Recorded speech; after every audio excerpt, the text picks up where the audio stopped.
executed.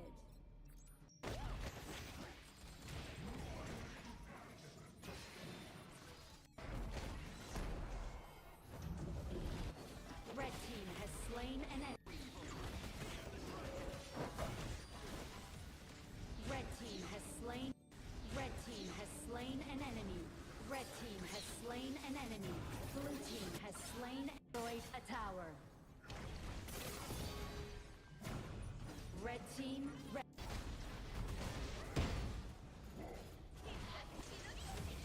team has slain an enemy.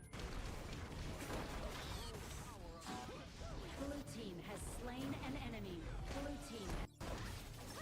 Blue team double kill. Tyrant has been defeated. Red team has slain an enemy. Red team has slain an enemy. Blue team has slain an enemy. Blue team has slain an enemy. Red team has slain an enemy. Blue team has slain an enemy. Red team has... The Overlord and Tyrant have been enhanced. Cannons moving out. Blue team. Red team has slain an enemy. Red team has slain an enemy.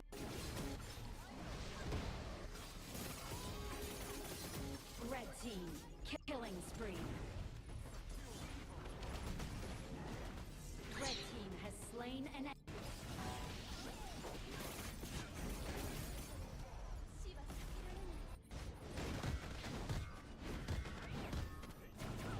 First blood.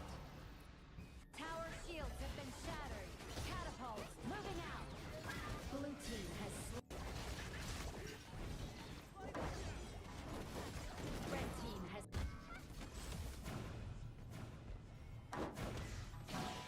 Red team has slain...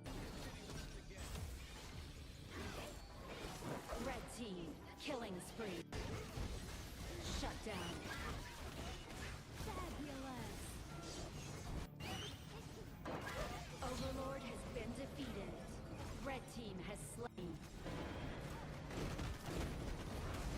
Red team has slain an enemy. Red team rampage.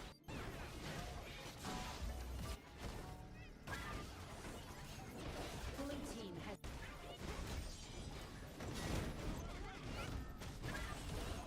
Red team godlike. Blue team has slain an enemy. Fabulous. Tyrant has been defeated. First, blue team double kill. Red team has slain.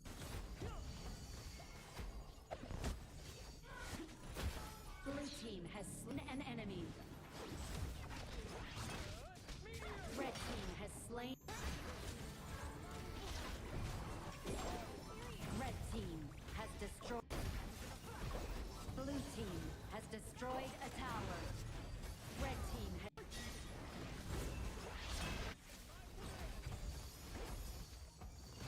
Blue team has... Red team has slain... Red team has slain an enemy. Red team has slain an enemy. Red team has... Blue team has...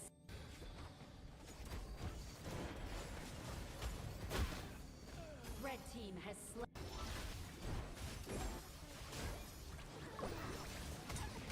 Blue team has slain an enemy. Blue team rampage.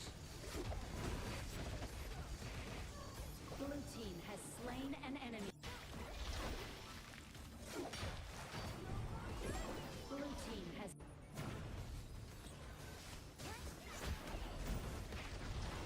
Blue team has...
Double kill.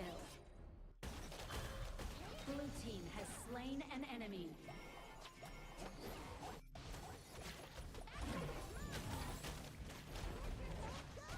Blue team has slain an enemy. Red team has slain.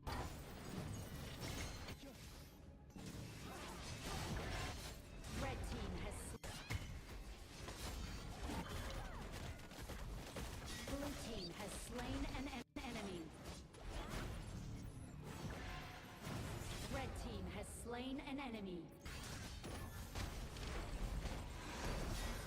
Blue team has slain an enemy. Shut down.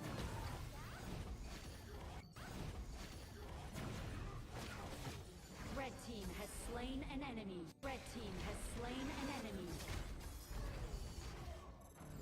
Red team has slain an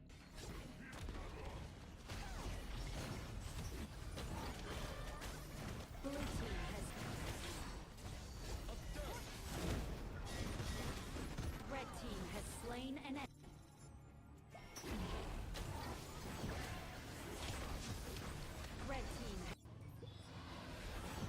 Red team has slain an enemy. Red team has slain an enemy.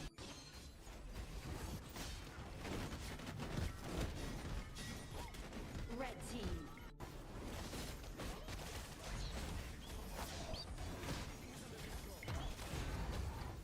Red team rampage.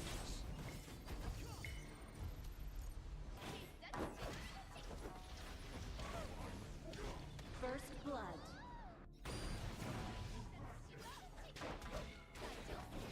Blue team has slain an enemy. Executed.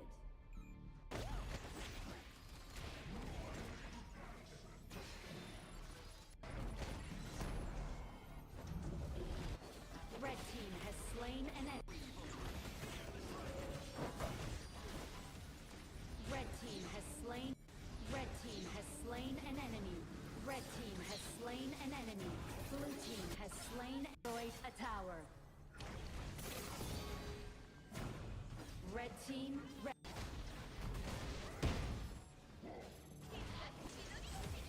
team has slain an enemy. Blue team has slain an enemy.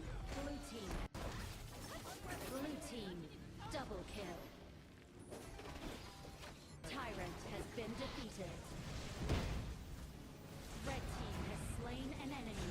Red team has slain an enemy. Blue team has slain an enemy. Blue team has slain an enemy.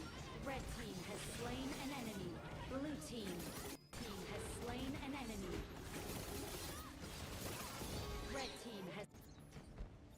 The Overlord and Tyrant have been enhanced. Cannons moving out. Blue team. Red team has slain an enemy. Red team has slain an enemy.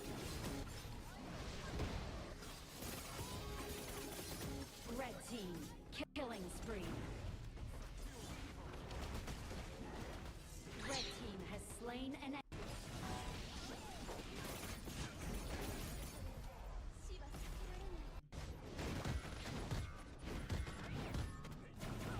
First blood.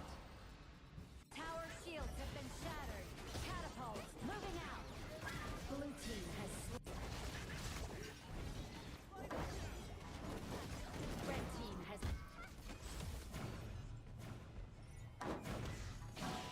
Red team has slain. Red team killing spree. Shut down. Fabulous. Overlord has been defeated. Red team has slain. Red team has slain an enemy. Red team rampage.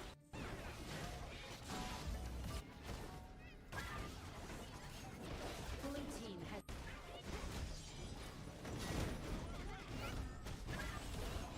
Red team godlike. Godlike. Blue team has slain an enemy. Fabulous. Red has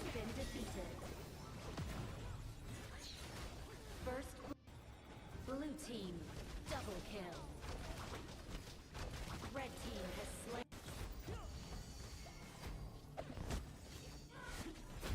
Blue team has slain an enemy. Red team has slain. Red team has destroyed. Blue team has destroyed a tower. Red team has.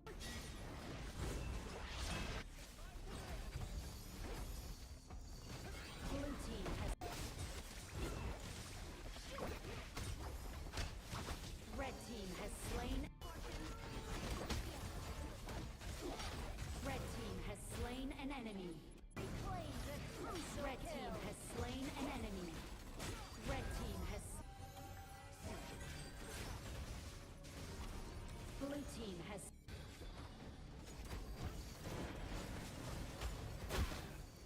Red team has slain.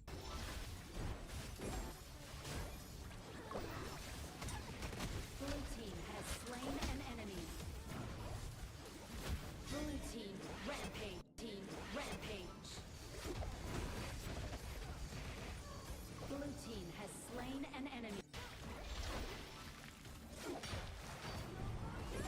Blue team has.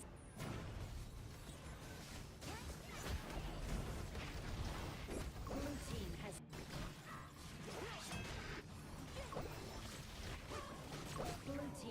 Blue team has destroyed a tower. Blue team free. Blue team killing spree.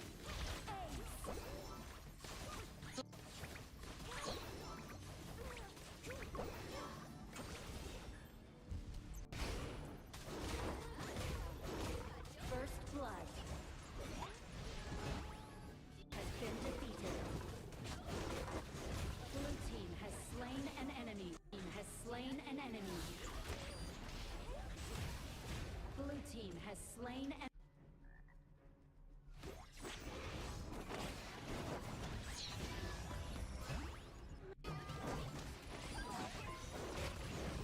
Blue team killing spree.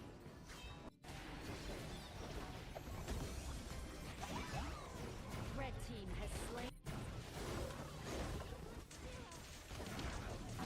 Blue team has slain enemy.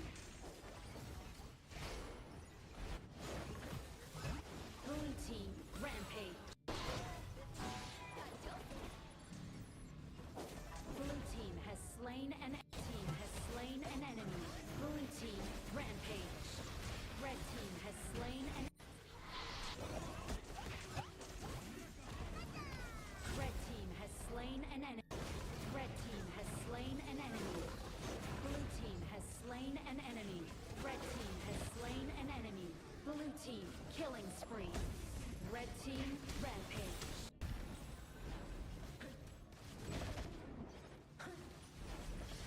Red team.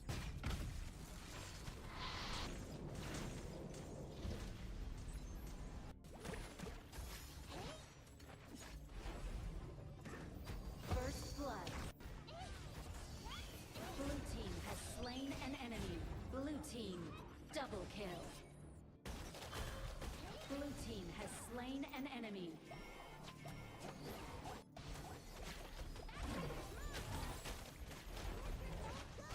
Blue team has slain an enemy.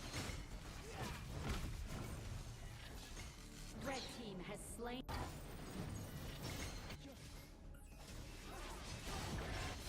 Red team has Blue team has slain an enemy. Red team has slain an enemy. Blue team has slain an enemy. Shut down.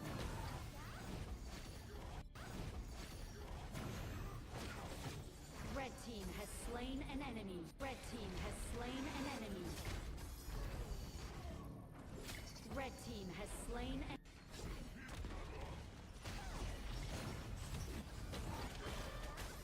Blue team has. Red team has slain.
Rampage.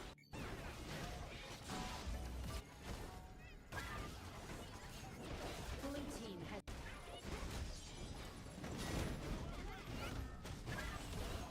Red team godlike. Godlike. Blue team has slain an enemy. Fabulous.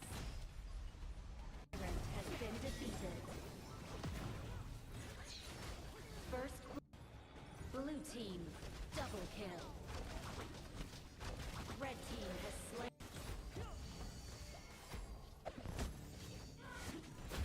Blue team has slain an enemy. Red team has slain. Red team has destroyed. Blue team has destroyed a tower. Red team has.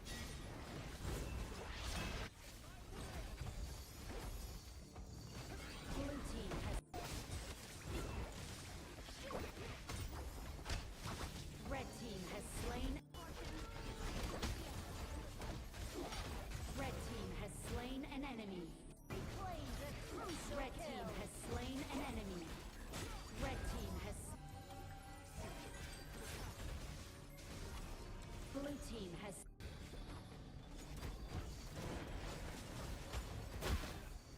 Red team has slain.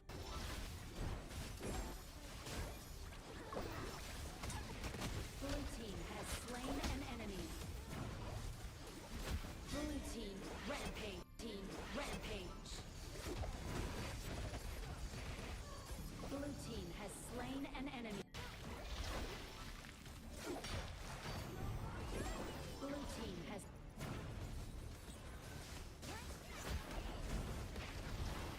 Blue team has.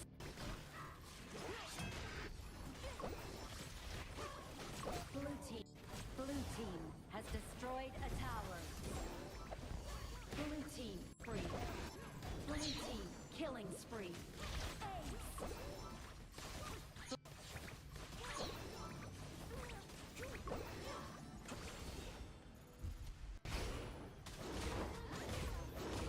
First blood has been defeated. Blue team has slain an enemy. Team has slain an enemy. Blue team has slain an.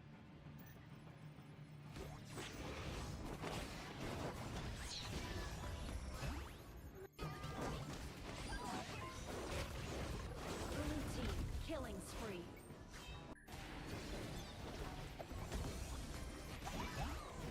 Red team has slain. Blue team has slain enemy. Blue team rampage. Blue team has slain an enemy. Blue team rampage. Red team has slain an. Red team has slain an enemy. Red team has slain an enemy. Blue team has slain an enemy. Red team has slain an enemy. Blue team killing spree. Red team rampage.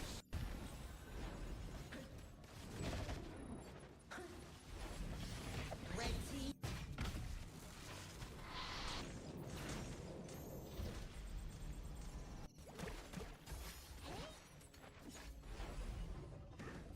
First blood. Blue team has slain an enemy. Blue team double kill.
What is up, ladies and gentlemen? We are back right here, and this is it, guys. This is what you've been waiting for. This is the final day. This is the finals. This is grand championship for our Battle for Supremacy Reign Supreme 5v5 of Honor of Kings. How are you doing, everybody? My name is Salu. I'm gonna be your caster for today. And this finals, we're gonna be waiting on our buddy.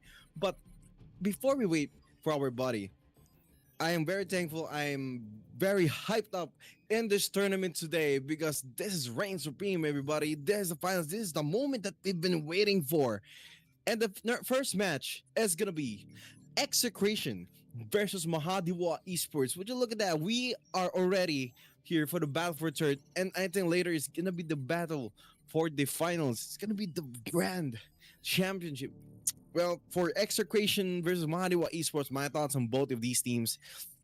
Well, for Execration, we have known that Execration is also a well-established org in Southeast Asia. They have been known for competing in multiple platforms and esports. They already have their sides, their views, their insights. Okay, they already have their own strategies for Honor of Kings, and not just for Honor of Kings, in other games as well. For Mahadewa Esports, I actually saw players a while ago from the side for Mahadewa Esports, and they are Indonesian players. They actually got into the streaming lobby. I've seen them also with Execration Esports. I mean, for Mahadiwa, they have their own bootcamp. I'm very well surprised that all these players they are all prepared. They're very well hyped. They're all together because look at this.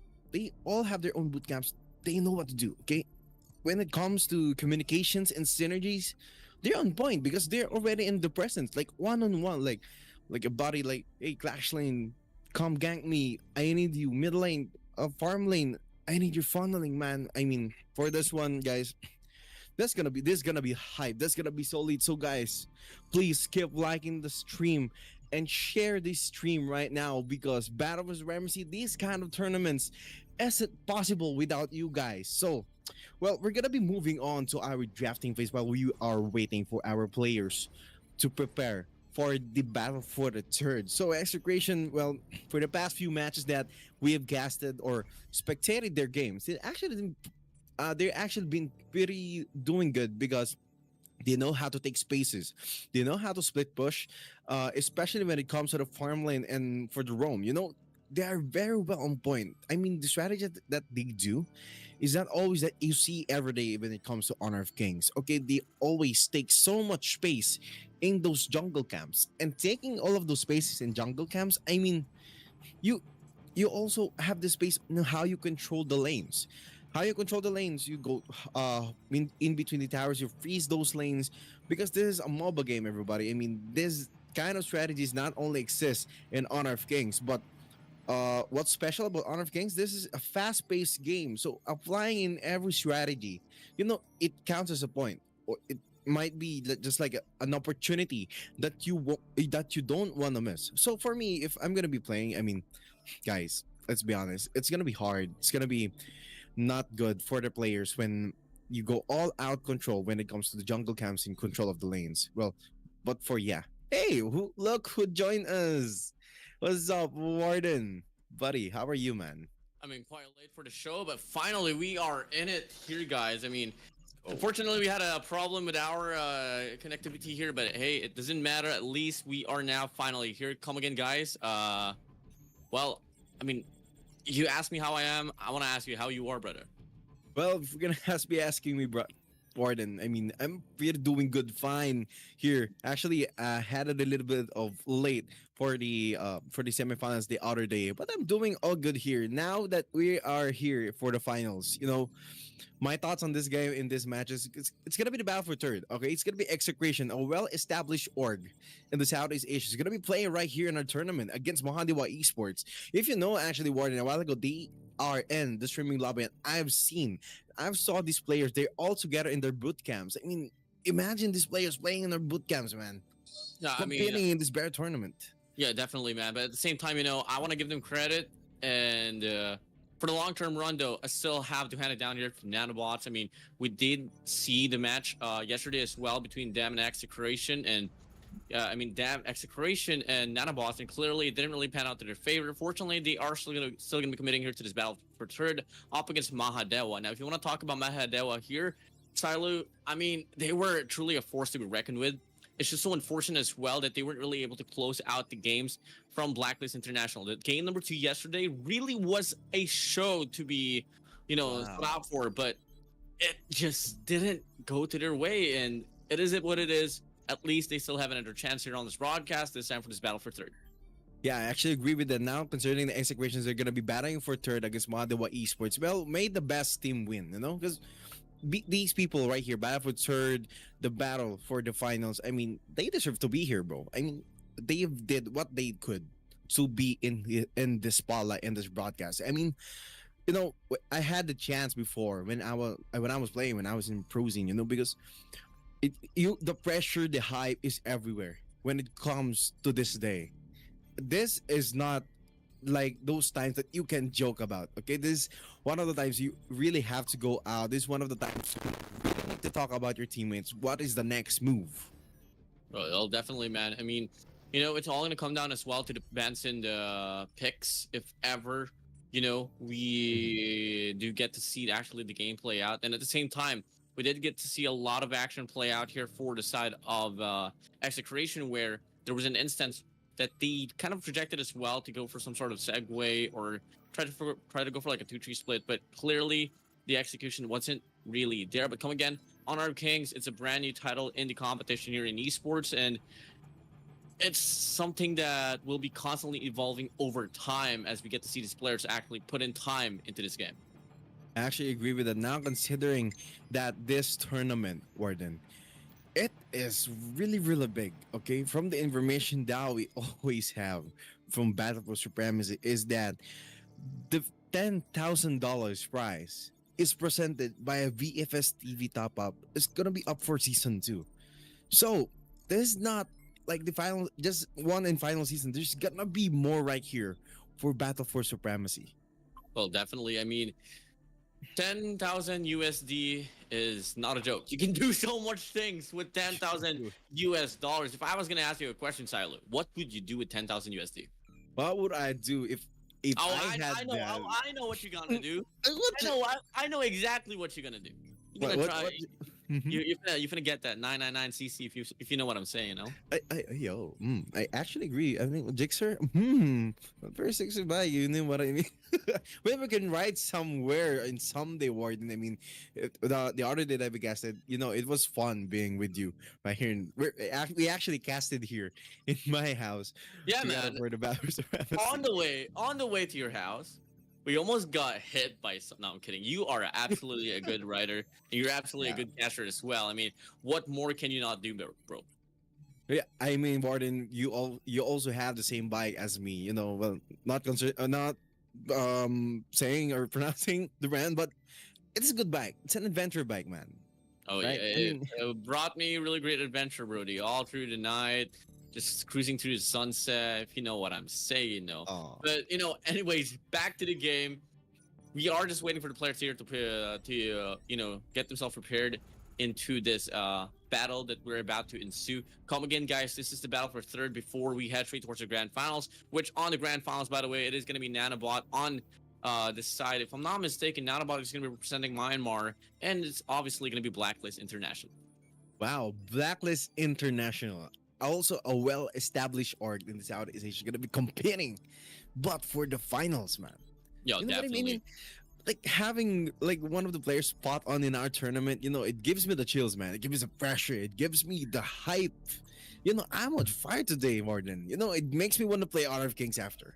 All I can say is that Blacklist International, it's not going to be the first time that they're going to be reaching the final. It's not really specifically for Honor of Kings, but all across the titles that esports has to offer. So I best believe Blacklist International might be able to break the code up against the Myanmar boys of NANOBOTs. Yeah, I mean, Actually, that was great. Good. I mean, break the code. They really break the code, Warren. And talking Wait, about picks, I wonder why you're so hype about Blacklist International. I wonder why. I wonder why. Wait, I've wondered why also, man. But for nanobots, I mean, for the past few games that we've seen nanobots, I mean, they have a devastating performance, man. Yeah. Nanobots, they are really good and taking up so much space in those jungle camps. And they're actually one of the reasons that I see the one of the ways that you can win games is actually taking a lot of space when it comes to jungle camps and split pushing. It's always a must thing, because considering Honor of Kings is a very fast paced game, you just gotta take those objectives on point, man. The lanes, the towers, you got it all. Yeah, it's a matter of questioning as well whether you want to go for the push or you want to fall back, and that is something that NANOBOT is absolutely so excellent at. And there's just no question as well whether do we get to see them play the same way like how it went down yesterday.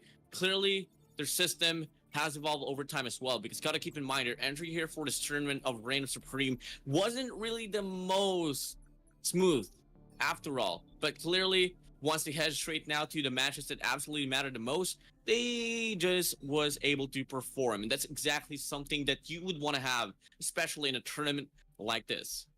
Well, actually, what if I'm going to be asking you a tournament like this for the Honor of Kings? What are your thoughts on, like, in the very first early days when we're going back for the eliminations? What are, like, one of the teams that most struck you when it comes to gameplay? I think I'm kind of surprised that Vietnamese Gangster didn't really like make it pass all throughout. I mean, they had a bit of a kicker as well right from the get-go, but they just fell out of place. And unfortunately, we've got to move on to the next teams here and come again. All eyes for the side of EXECRATION MAHADEWA of Indonesia. It's going to be Philippines up against Indonesia, and later on, come again, it is going to be Myanmar up against the Philippines. I actually agree with it. Now, having two Philippine teams actually going to be competing here for the finals. I mean, it's very shocking, Talking about our drafting phases, one of the plays that I really want to see from these both teams is actually a Liampo pick, Because for a fact, or Don or Liampo together with the Marco Polo, Jad actually really knows about this, especially having a Dharma on their side. It's going to be very unstoppable when it comes to team clashes. Because, the airbornes and the knockups are just really on point for Liampo. It's really devastating. I mean, yesterday as well, coming from the side of Blacklist International, if I'm not mistaken, or was it on the other side? They did utilize its Sunbin, and clearly, I think it was truly nanobots actually that utilized its Sunbin on yesterday's run, and it really favored them in regards to like having better rotations and at the same time choosing when to fall back, all because of the movement speed that you get from the side of Sunbin, especially on, if I'm not mistaken, the skill 2. Actually, that is not a joke, okay? When you have a Sunbeam, I mean, the old of Sunbeam, like having the time lapse, it is quite devastating for the damage. It's also crowd control, as you can see, because, supports are also a must here. A roam, everything here for this game is always for supports, man. I mean, there's this one thing or this one strategy that Jat told me. When it comes to our Marco Polo pick, you're actually going to be having some pretty tough support. I think it's going to be Zhangfei. If I'm not mistaken, it's Zhangfei, maybe a solid tank, which is Liampo. Having them on our sides when it comes to team clash is actually not easy. But if they really do have the points, because Marco Polo has an insane damage output. It can really clear out waves, clear out camps. So having to clear them, it's going to be a quite advantage for the gold disparity. Yeah, gold disparity could be another factor as well that we can always talk about, and something about like the run as well between Mahadewa and Blacklist International yesterday. Mahadewa was actually able to set up a massive gap right from the start. Blacklist International, though, stay composed, being calm, cool, and collected. The triple C is very important here for Blacklist International, and obviously another C is once again breaking the code. So hey, let's see if it's going to be somewhat of a factor here for today's run as well. And got to keep in mind, early games is not really the most played factor here for any of the teams that we got to see. I mean, for a moment or so, we did get to seek through the run with execration, being hella aggressive right from the very start. They were able to turn things around just a little bit on the middle stage as well. But NANOBOT, once they were able to get that sense of momentum, they were able to just segue all throughout, run through every single bit of progress that they need to put up to actually break that crystal and take the W out away. And gotta keep in mind, guys, every matches that we haven't able to see so far coming from the semifinals has been 2-0s. So I'm kind of like questioning as well whether we do get to see a much longer series here is something that is gonna be kind of like sought for, I must say. Well, that's actually quite accurate, Warden, because having for our series for the past few days or for the past few matches in our Honor of Kings Reign Supreme, you know, teams have been competing here for multiple times. Not only just one team, but under the same org, like Vietnamese Gangster, Vietnamese Mafia. I think one of the like GMT teams also tried to compete here for the Honor of Kings Battle for Supremacy. Also, just not in Honor of Kings, actually. So many games here for Battle for Supremacy that under the same organization, there are like already what 2 or 3 teams that have been competing over and over for Battle for Supremacy. So guys, yeah, please keep liking the stream, sharing the stream, guys, because this kind of tournaments, this kind of esports play isn't possible without you guys. So please, we appreciate all of you, man. I mean, I appreciate being here actually with Warden casting for the finals, man. I mean, I didn't actually think that I'm gonna be casting here for finals. I mean, nothing is ever granted. Everything is just deserved in life. And coming in, with that being said, it's not just applicable to you and me. It's also applicable to the players themselves. I mean, True. Blacklist International, who didn't really expect them to make it to the finals? They worked their booty off for it. And at the same time, EXECRATION, NANOBOT, MAHADEWA, all eyes on them as well, as they were able to, try to proving themselves into this competition. And if you guys kind of get to see as well how many teams that we had right from the get-go, it's really impressive. I mean, the number is very astronomical, but clearly these top 4 teams was able to filter themselves into this big 4, and it's kind of like a gauge as well whether are they going to be the teams that you will be looking out for all throughout the competitive scene here for Honor of Kings. Well, it might just be the case. Actually, I agree. Now, Warden, since we're still waiting for our players to get ready for the battle for turn, I think we're gonna be doing some chit chat here. No problem. Have you been doing ranks in Honor of Kings? Because for me, I haven't been. Well, for me, bro, I got a 90% win rate when Sunbin 40 games, baby. Okay, that's some serious play, right? 90%, bro. Like, what are you, Grandmaster already? You must having a not high rank, exactly. I mean, I can see your silver tree right now. I mean, actually, now you are in the training room. What are you doing, Silu? Why are you training? Well, I mean, man, I gotta hype things up, man.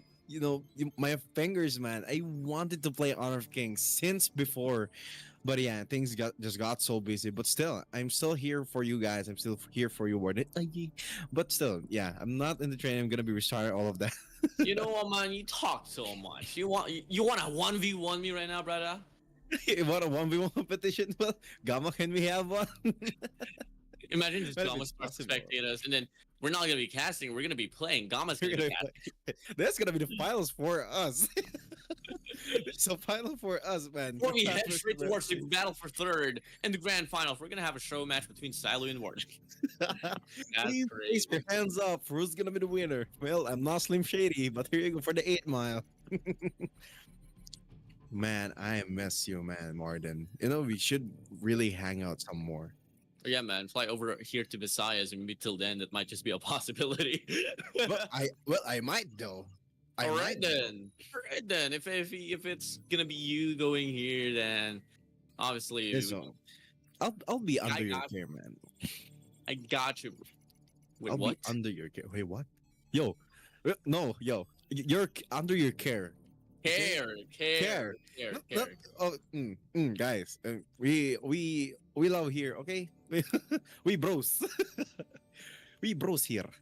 We brothers. We brothers, man. I actually missed the billiards that we've done last time. Oh, yeah? Man, it takes, yeah, bro. I mean, I got some crazy shots, dude. You know, that was like 3 months or like so many years that haven't played billiards, guy. You should see the key stick that I have here in my house. Oh yeah, we didn't you bring it? No, I didn't bring it to you. Oh, didn't, oh yeah. Wait, what? Which cue stick, bro? This segment is brought to you by. No, I'm kidding. This is Bro. not sponsored by me, bro. Reign of Supreme turn into the podcast of Silo and Warden here as we are just waiting for the players. But come again, guys. I mean, there is going to be a bit of a technical difficulty once more for the players, and I think it's about time for us to call it just for a bit of a break. Gamma, we'll find out what the players are up to. So for us to find out, oh, wait, Oh, never okay. mind. Never We're about mind. to start, as he would say. Checking out now. We're gonna be starting in our battle for Never turn. mind. Never mind. And it is not a delay. Since guys, we're gonna be starting in our battle for third. We actually had the information that the players are already locked and loaded for this tournament. So, what can we say, Gamma? Can we go right now? Since we're gonna be talking about the drafting phase for our players, Well- what are they gonna be the play? Yeah, definitely. I mean, I am still looking at after the transition for the lobby itself. I will queue us up if ever we are now going to be heading straight towards the draft picks. But come again, guys, if you are all wondering what is going to be the lineup here for Mahadewa, it's going to be Mellow, Mons, Fade, Boy, we got Enix, 𝐊𝐿𝐿, and for set of execution, we got Hyde, Carl, Mitsuru, Danny, and Rafe, or Ralph. So whatever you call him, whatever you call them, just know that they're going to be under the banner of execration. I actually agree now, having the bread and butter locked and loaded for them. You know, I mean, there's gonna be a lot of roams, man. I mean, having a Liampo, a Sunbeam. I really want to see a Sunbeam. Now that you mentioned a while ago that you have a 90% win rate for Sunbeam, I really want to see why. Why do you have the 90%, bro? It's You want me to actually quite play? You big. want me to play for execration, man? It's actually quite big, bro. Like, this is actually my first time. Not actually first time, but you know, it's like quite phenomenal. All I Okay. can say is in ranked, if you don't have a good support, then you are not gonna be able to do anything at all. Especially if I'm looking at you carries and looking at you marksmen. I mean, the marksman might be able to go away, possibly like a tank or so, but the rest, it's such a massive impact to have a good support. I mean, you can name other supports out there. I'm sure for a fact if you familiar yourself and just get to know your character more, then absolutely you are just bound to have like a high win rate. And you know, back in the days when in any game that I play, Silent, I play as a support because come again, anyone can carry, but no one can support. Actually, I agree. Considering I've actually been in a support play, you know, before I was trying to apply for like esports team that I'm a carry, I'm a mid laner, I'm a farm, but still, I still get drafted to the support. But still, I'm doing fine. Well, it grew over time that I've been playing support roles, especially for the other mobile game, the PC under Riot Games. You know, I mean, it's actually good. You know, having to play as a support, you can watch everything from afar, but you're also gonna be the one. There's gonna be like a second carry. You know, you might not have to deal a lot of damage, but you have everything that your team needs. Okay, you have the crowd controls, you have the front lines. You have to endure a lot of damage so your teammates won't die in the very first stages of the clash. You know, because for a fact that we all know a carry this deals a high damage output, but still, considering also for like a warrior or a clash lane like Dun, Lubu, they also have a high damage output. They also have some thickness into their skin. Well, it might be the time for them to set, but still, the support is still gonna be carrying it away. How thick is this skin? Maybe 5 inches. That thick, bro. Iron skin. Iron skin. Talking about items, man. I mean, itemization is also really on point here for Honor of Kings. You know, that's why you need the objectives, especially for when it comes to the 10-minute mark when the enhanced Overlord, then the Tyrant goes in. I mean, you're gonna be having a lot of buffs. you're gonna be having a lot of gold. Actually, just taking what, two Azure Golems or two Crimson Buffs with the Tyrant, you already have what, like a 1.5 thousand gold advantage lead or disparity against your opposing team. Now having the kind of disparity, you have a lot. You all have a lot to offer in your team. What do you think, Warden, and having like so many items in the very early stages of the game? Do you think they have that kind of advantage? But it depends on the hero composition. Well, we'll see. We'll see if it's gonna be something that we are about to see once more. And looking like the game just end up like crashing itself. Like, come again, Gamma. I think we do have to call for a break this time around because we are still trying to settle some sense of difficulties as well from the back end. So, guys, this is Reign of Supreme, or Reign Supreme of the Honor of Kings under the banner of Battle for Supremacy. So, guys, stay tuned. As soon as we go back to the caster deck, we're gonna be heading straight towards the game as well. We'll be right back. We'll be right back. We'll be right.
All right, welcome back to Reign of Supreme, guys. This is going to be a very quick intro because we're going to be heading straight towards your draft picks. Let us go, Sialu. Come on, Well, I mean, this is the most awaited time of the night. the game itself. I actually agree with that now, considering that our teams are already locked and loaded right here for our battle for supremacy. Look at this. Fatal Boy, Mellow, X-Ready, NX, and Mons on here for the side for Execration. I mean, these teams are going to be very unstoppable since we're going to be having our ban picks in the very early stages, man. You know, it's going to be quite hard. Well, having like a Sunbeam, but still going to be depending, since considering the information that you have from yesterday, the Sunbeam is really on point. Okay, it is not easy. Definitely. I mean, for the side of what do you call this? Mahadewa, they are going to be going for a ban for 𝐁𝐼𝐻 as well. And again, I think 𝐁𝐼𝐻 has been like the most common ban here for Honor of Kings, as man, the versatility that 𝐁𝐼𝐻 can offer, the way that you can switch over range and melee weapons, melee attacks at the same time, is such a very crucial factor here in it. And if you want to talk about like the percentage of damage that he is able to output, right around like 90% compared to the rest of the hero selects here for Honor of Kings. I actually agree with that. Now having from the side for Execution, they're gonna be banning Dun. You know, high damage output again for a warrior type. Okay, then launch also a crowd control, it comes in. You know, it gives time. It gives a lot of time for them to set up, because it takes only a matter of seconds till like another hero goes in for the charge, like Liampo or a Dahlia. But still, since they're gonna be banning a Dun, well, no much of a high damage output coming from the side for Mahadewa, for Execution. But still, how will Mahadewa go up to this? Because they have a 𝐊𝐈𝐍𝐻𝐕. 𝐊𝐈𝐍𝐻𝐕. That is going to be pretty default here for the side of Execration as well. I mean, best believe here that they're going to be able to just get their comfort picks. I mean, the bans has been pretty much the same, so it kind of like, neutralized the comfort picks whatsoever that they have been able to choose off the bans already. Execration and Mahadewa come again. In regards to like, just disregarding the ban picks here so far, I want to ask you a question though. I mean, who do you think is going to be able to win? Is it going to be Mahadewa, Indonesia, or is it going to be Execration from the side of the Philippines? Well, not crossing out names, teams, Warden, but still, we're still gonna be seeing, guys, since we're only starting for the battle for third. It's gonna be like best of 3 right here. Well, Mahadewa, really known for its aggression when it comes to lanes and actually for ganks. They're really on point. Execration, they're really on point also when taking a lot of space in those jungle camps. Well, objectives are the #1 priority that you really want to have when it comes to Honor of Kings, especially for the tyrants and buffs and for the shadow vanguards to help you push for the lane. So there might be a chance that Mahadewa Esports might have a hard time to gank, since Execution take a lot of space in objectives. Because having like a lot of objectives, then you're gonna be taking so much of the map control. You're actually having a lot of space when it comes in between of tier 1 towers or tier 2 towers, because it's an easy demonstration on how you can take out the jungle camps. Yeah, definitely. I mean, once we get to see some progression off the tier 1, tier 2 towers, or just overall any lanes getting congested, then that's gonna be the moment or so that we kind of get to see like a lot of these teams like start to snowball. And it has been pretty eminent as well all across the matches that we got to see. All 4 matches really played that exact same factor. Actually, I agree with that. Now having Execration, look at that. They have a lane on their side. It's gonna be hack and slash. They also have Harley with his Danny with the Frenzy. Okay, they're gonna be having a farm now. Oh my gosh. I think one of these is gonna be valid when it comes to team clashes.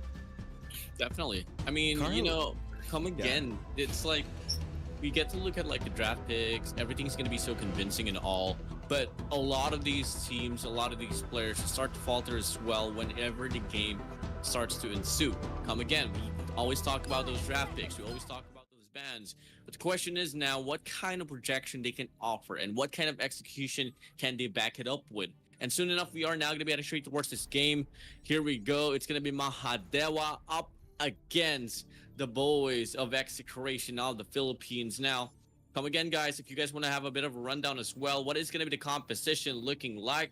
Just taking a read at this, we got a Maya Shiranui, we got a Lady San Mayin, Sunbin, Chow, we got Harley, Zhang Fei, Lady Zen, Alan, and we also, last but not the least, we also got a Luna. Wow, having a Luna, like a Lady Zen, having a destructive Delage on what she can do. You know, it deals damage within that range. It's kind of be a slow to them. It's not gonna be depending because for like let's say in the 3-minute mark on how they can do well when it comes to for the clash lane. You know, commotion comes in here for the middle lanes. Guys, this is the best of 3. This is gonna be the first match here for Battle for Supremacy, Battle for Third, the reign supreme of Honor of Kings. Now there's gonna be some more of an aggression coming from the Cypher Execration. They have started their clash with three members from the Cypher Execration taking down Mahadewa, but not much of a first blood, but still they got into aggression again. It's gonna be here, Fatal Boy, and look at that Execration. The Harley's down. Danny and Rafael, they're gonna be having the hell to them. It's gonna be destructive. The tremble to the ground from the Mahadewa Esports. Yeah, Mahadewa just starting off pretty strongly. Exactly how it played out yesterday, where they are just able to run the show. Unfortunately, though, it's a problem within them is that they can absolutely start to wreak havoc to start the game, but Execration, I mean, BLACKLIST International yesterday was just able to mow them down for the later part of the game. Now it's going to be Execration's turn. I mean, we got Carl, we got Hyde here, about to possibly tangle up Mons. Mons going to just go for the challenge quite confidently, knowing for a fact the turret or the tower is going to be right there as well. 𝐁𝐅𝐒𝐕 barges in inside of the tower, falls back. Execration playing good defense. Clearly and closely. Mellow on Sunbin. Gonna. Oh, Gun is gonna be out. Rapid, what can you do? Tag away. Still trying to survive, but it doesn't matter anymore. It's gonna be Mahadewa up by 5-1. It is very devastating indeed, Warden, as we can see from the side from Mahadewa Esports. This is what I'm talking about. There's one of the famous players from the side from Mahadewa Esports. They're really aggressive on how they can gank and take control of the lanes. And look, Execration now deep into the tier 1 tower to take some minion waves, so their minions can push for the tier 1 tower. Now they're gonna be having so much spaces when it comes to the early clashes or late stages, but still look at that. Danny just gonna be chasing Enix down. Shield goes in for the rough fave, but still they have it in the bag since they're gonna be taking a space here for the chicken. Not much. 1 minute and 20 till we have our Tyrant and Overlord to go up. It's gonna be a bit of time here, but they are gonna be funneling right around parameter here for this Tyrant that we have here now. Bottom lane is going to be looking to be quite congested. A bit of an aggression as well here coming from the side of Mellow. He is going to be leading that pack. Hyde finds the means as well to go for some sense of altercation up against Mons. There's going to be a lot of things going on. Fade Boy nearly gets the slay up against Mitsuru, but clearly falters really at the end, tries to fall back. My days, this game is still well handled, controlled by the side of Mahadewa. Look at that. Mahadewa Esports is going to be taking so much space to the bot lane. Now they have the control for the bottom lane. In just 3 minutes, they have taken 1 tower for the side for Execration. And look at that. We're going to be having our pause right here since there's going to be some technical difficulties, maybe. Most probably. Well, come again, we are going to be looking forward to what's going to be the possible meaning of this tech pause. And just by looking at the take here, not so certain once again on why it exactly happened. We're not going to be able to get to see any type of reasons why. So taking a chill pill for now. I mean, I know for a fact it's a bit anticlimactic to see the game pause while we were already hyped up, but looking like we are going to be going for the resume as well. And here we go, back at it to the action. Current statement of the game, 3 minutes and 33 seconds inside of the round already, and it's going to be 5-1. And it's going to be also 11.3k against 9.8k for the Execration. It's going to be like 2k gold disparity. And actually talking about gold disparity, they have it in the bag with 4 kill advantage lead and 1 tower. You know, 2K, not bad for the side from MAHADEWA Esports, but how will EXECRATION respond to this? Because it's gonna be hard for them. They're gonna be having a hard time in the area to take some control since MAHADEWA Esports is gonna be starting their first tyrant. And look at that, in just a matter of seconds, they're gonna be taking it. Now having the advantage for the blue side of EXECRATION.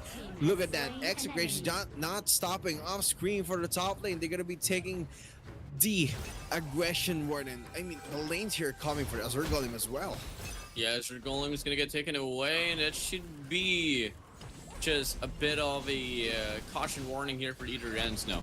Moving over, EXECRATION's now gonna be on the front foot here, trying to trail down FadeBoy. It looking like they are gonna be converting as well out the first layer of the top lane up against MAHADEWA. This middle lane though, look at this. It's gonna be EXECRATION. Now, gonna be able to put up a lot of great damage, but they're gonna be dropping a body here.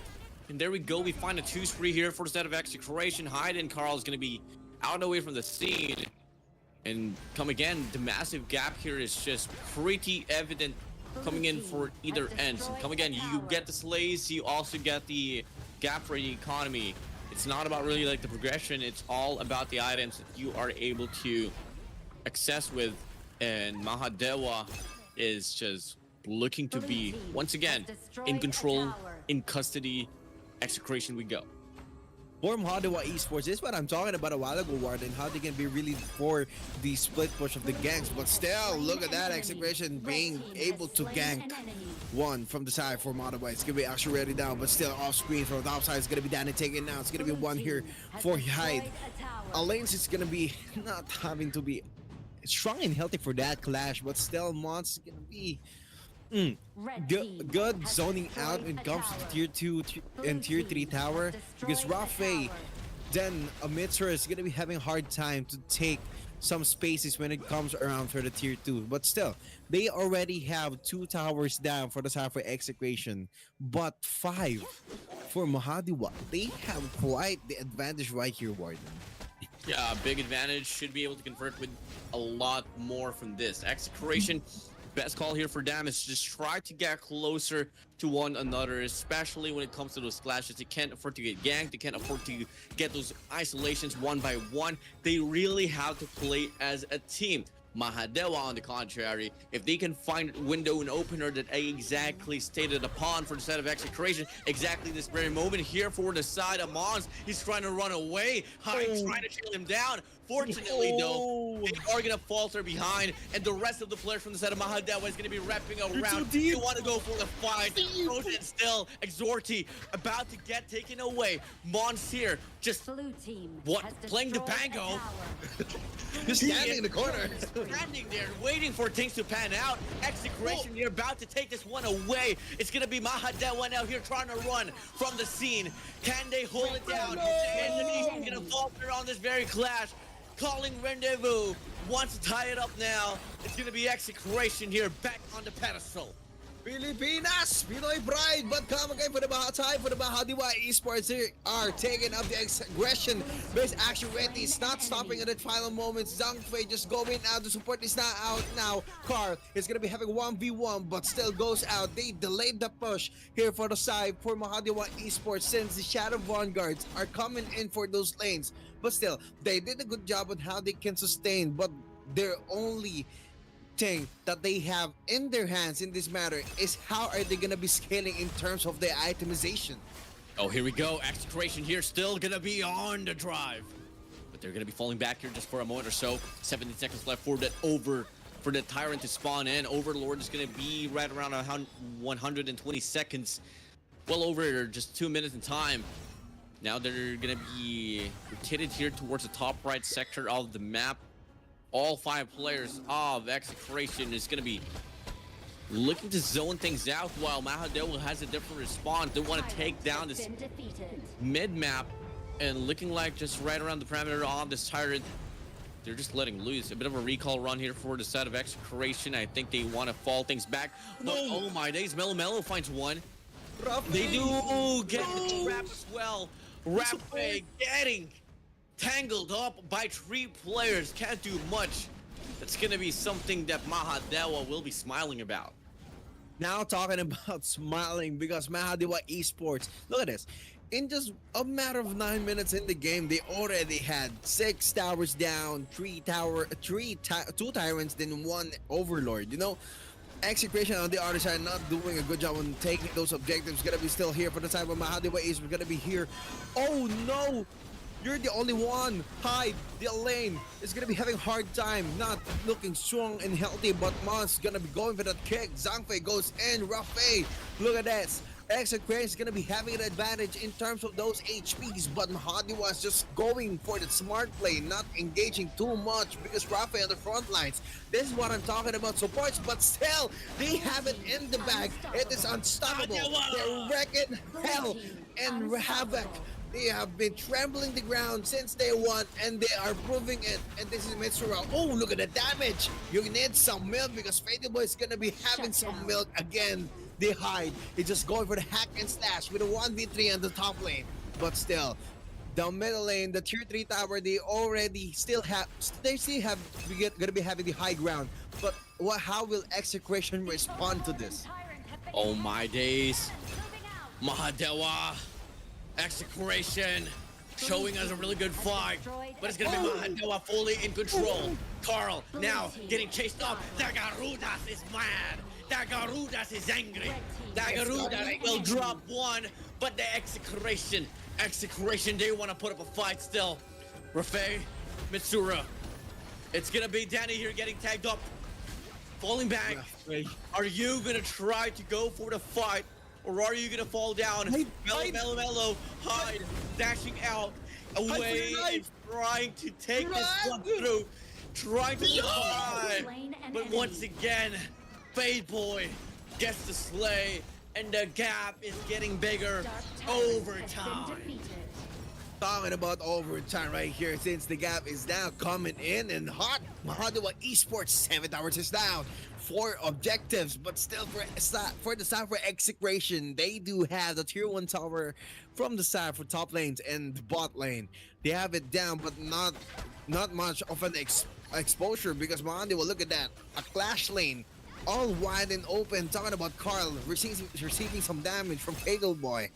I mean, this is gonna be unstoppable for the side from MAHADEWA Esports because they only need one opportunity. It's gonna be like a 5-second push for them, Warden. Yeah, it's gonna be one big push. All that they need to close out the deal and break the crystal up against Execration. MAHADEWA now gonna be playing on the front foot. Can they try to get the break? They do get a lot of players tagged up here, but they can't afford to lose a lot of life in the process. And now they break another tower down. A bit of an extension there for instead of Execration. Carl is going to get punished. Out of way now. 4v5. One player is going to get tugged up. That is going to be XORT here trying to sustain. Big clash coming in. 4v5. Can we see this one play through? Speed boost here from the side of Sunbin. Pushing up now. XORT on the front line. Execration here faltering back. They drop another buddy. Can they get the breakthrough? Minions not going to be found. Super Minion here will be arriving in the scene in just 10 seconds or so. Is it going to be enough for them to get the break? It's going to be defense. Another one now. 2 players now left alone. Execration! They are going to be able to get the break, and Dagarudas will be able to win the first game. Look at that. This is MAHADEWA Esports for you guys. Taking up those advantages. The aggression is really on point for the side, for the lanes. This is what I'm talking about, Warden. This is MAHADEWA. This is MAHADEWA. This is what I'm talking about. Their gameplay. They really do a lot of aggression when it comes to those bot lanes or those top lanes. They're really ganking on it. Then they're gonna be having to take the objectives in the very early onsets of the game, so they can delay the objectives or the itemization for Execration. And Execration, they've been having a hard time since they've been getting ganked all of the time. Not much of a manpower when it comes to the jungle camps and zoning out of the tyrants because they always have it. They always eliminate 2 from the side for Execration. MAHADEWA is going to be going for the objectives, which is the Azure Golems, the Chicken, the River Spirits, and the Tyrants and the Overlords. Now having it to their advantage, they have the push, they have the buffs, and it's a win for them. But still, guys, it is 1-0, and it is a secured point here for the side for MAHADEWA Esports. Indeed. That was crazy. I am lost for words. Is just absolutely insane. I mean, MAHADEWA They're They not even are supposed to be crazy. down here. They're not even supposed to be down here. It's just the fact that they could have like closed out the games, but Yeah, moving over, it is now going to be execration falling under their hands, and that is going to be it for the first series here, said and done already, guys. Come again. I know for a fact you guys are waiting for the second series to play out, but come again, we still have to see MAHADEWA claim another game or execration put up a comeback, force that reverse sweep. So before we head straight towards the next game, guys, we are going to be calling for a short break. We will be right back, guys. We'll be right back.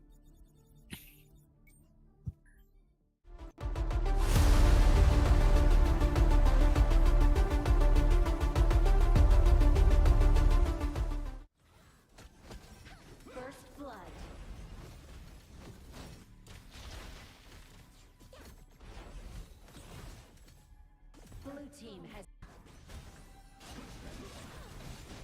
Blue team has slain an enemy. Has slain an enemy. Blue team killing spree. Red been defeated. Red team has slain an enemy.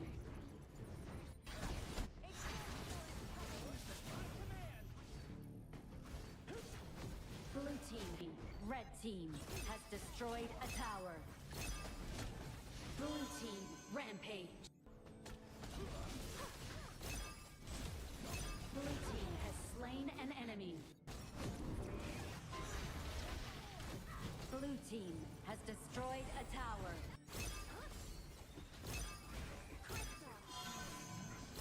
Red team has slain. Blue team has slain an enemy. Blue team ramp. Blue team unstoppable. Blue team unstoppable. Blue team has slain. Blue team has destroyed a tower.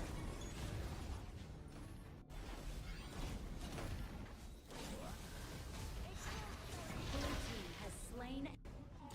Red team has slain an enemy. Blue team legendary. Slain an enemy. Blue team killing spree.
And would you look at that, we are back for some more action right here for the Battle for Supremacy Honor of Kings. And it's still the battle for turn right here for Mahadewa Esports and Execration. And would you look at that, Mahadewa Esports, they have the pressure ongoing for Execration because they have secured a 1-0, a 1-point advantage lead against Execration.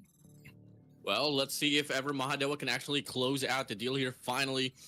As you know, we are going to be seeing Execration just take their third loss coming from the semifinals now.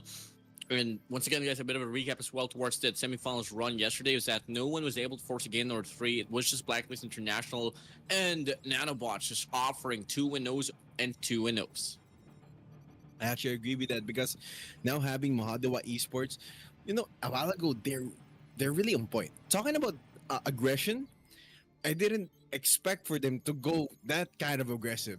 You know, they really did shock. You know, every time there's a new match coming from Mahadewa Esports, they're really shocking, bro. I mean, they're really dominating when it comes to this. When it comes to team clashes, you know, there are times that they also have to play smart. A while ago, they actually did play smart a while ago because they know when to go fall back and retreat. And talking about that, because we're not retreating yet, we're gonna be going into our drafting phase and see what are gonna be the bans and the picks of heroes for the both of the teams.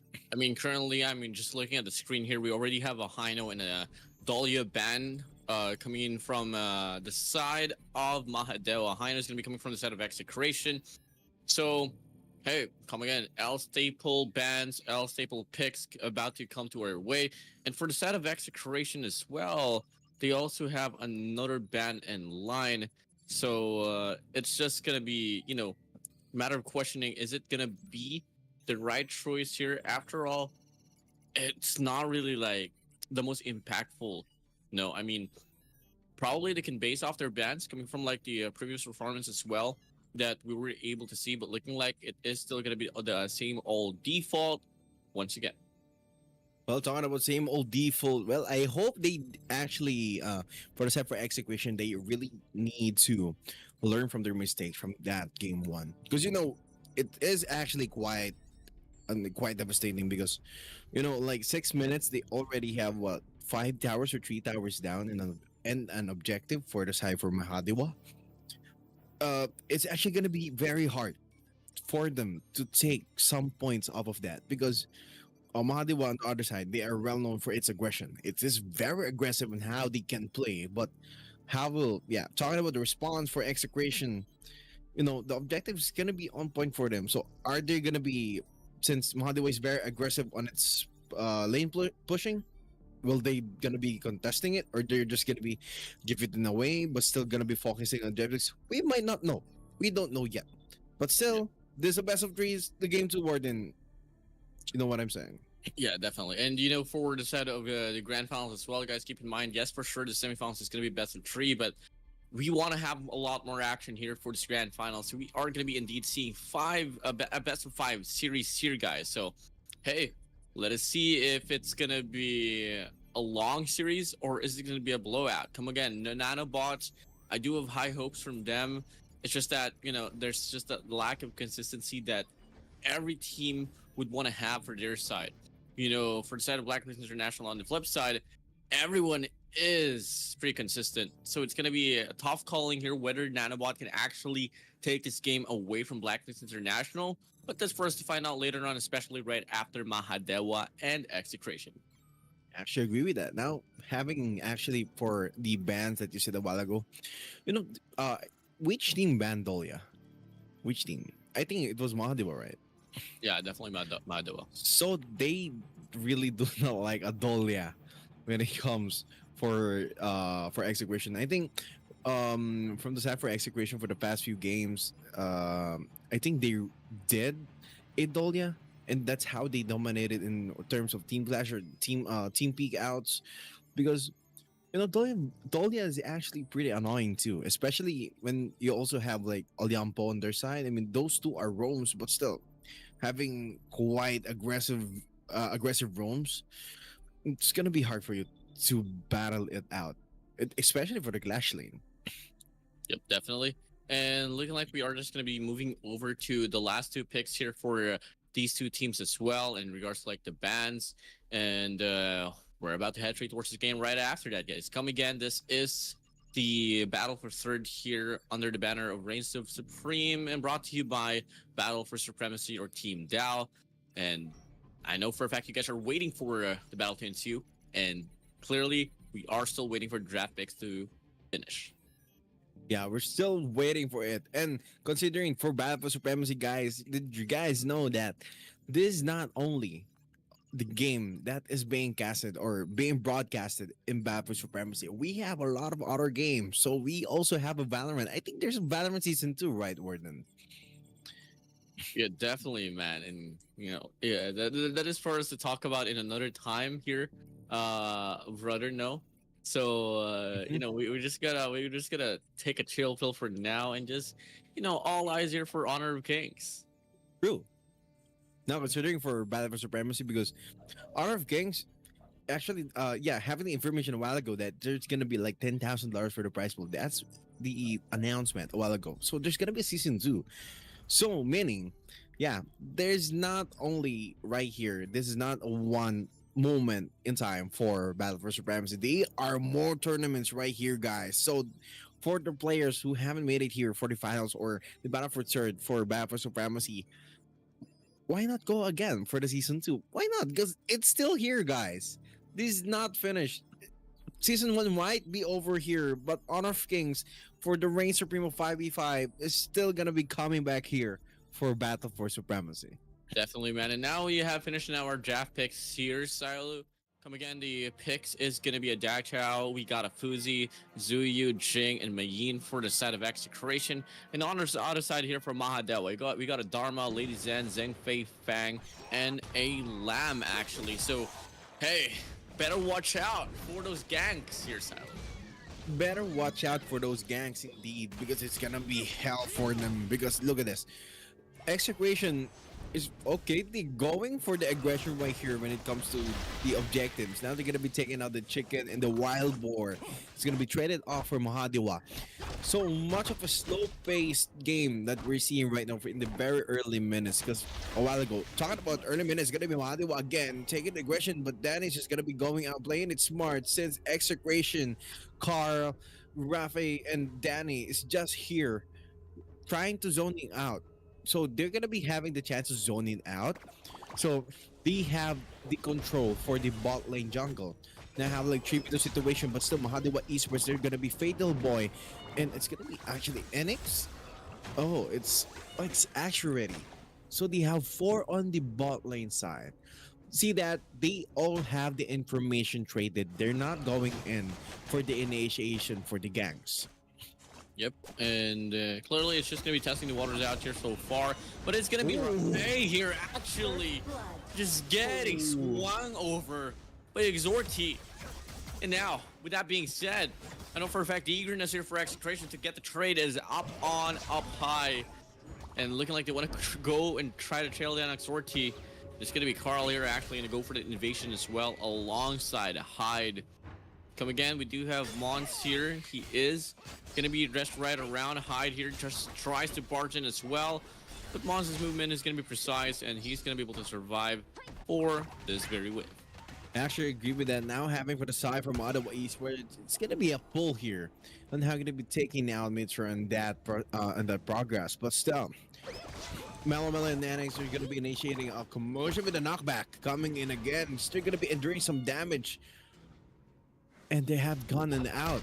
Well, considering for Mahadewa Esports, they have it zoned in pretty well since Fatal Boy is very active on the response.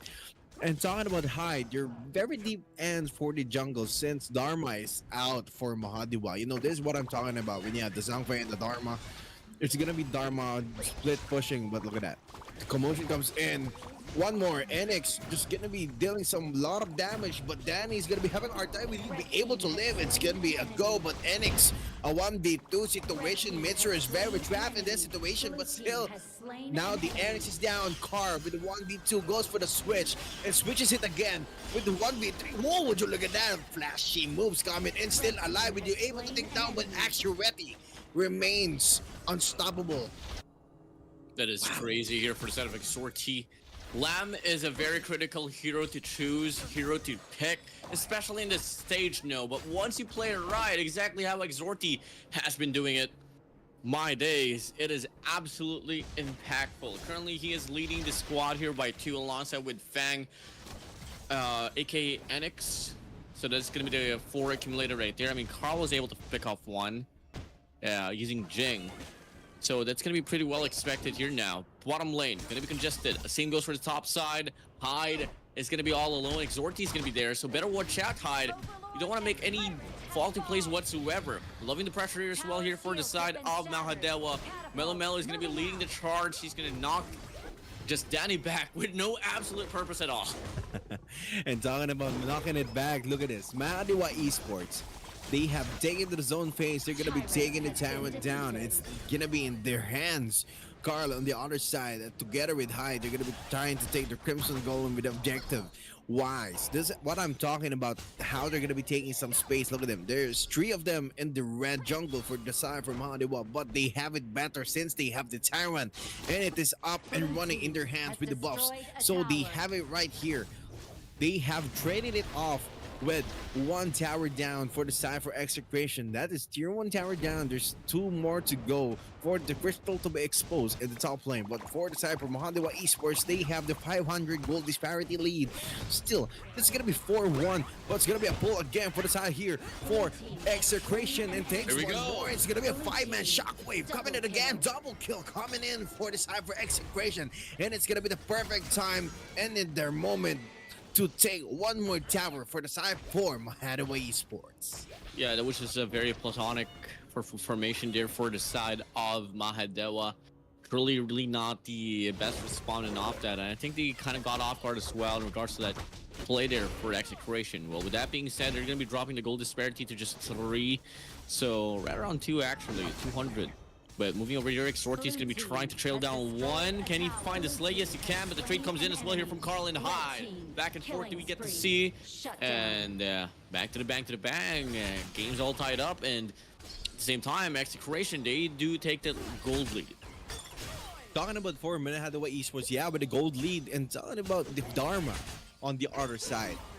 That's actually one of the best plays that you can do with Dharma is you're going to be deep end for the tier 1 tower to take some of those minion waves down so your minions can push, and actually going to be a delay for EXECRATION.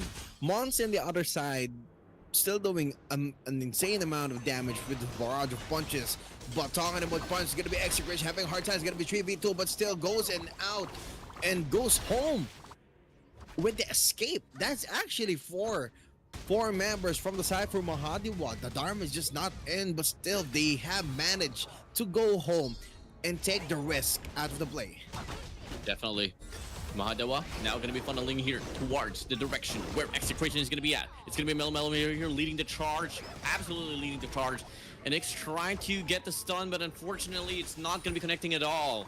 So it's going to be a missed attempt here for the side of MAHADEWA for the possible clash. In the process as well, EXECRATION getting some big progress here on towards the bottom lane. It's going to be left uncontested at all. And a big attunement here on this mid lane as well will come along here from the side of MAHADEWA. But EXECRATION now on towards the last tower here on this bottom lane. Can they get the breakthrough? It's going to be 3 players here fighting for their life. Who is it going to be? Looking like it's going to be EXECRATION just calling rendezvous. They don't want to have any peace out of it.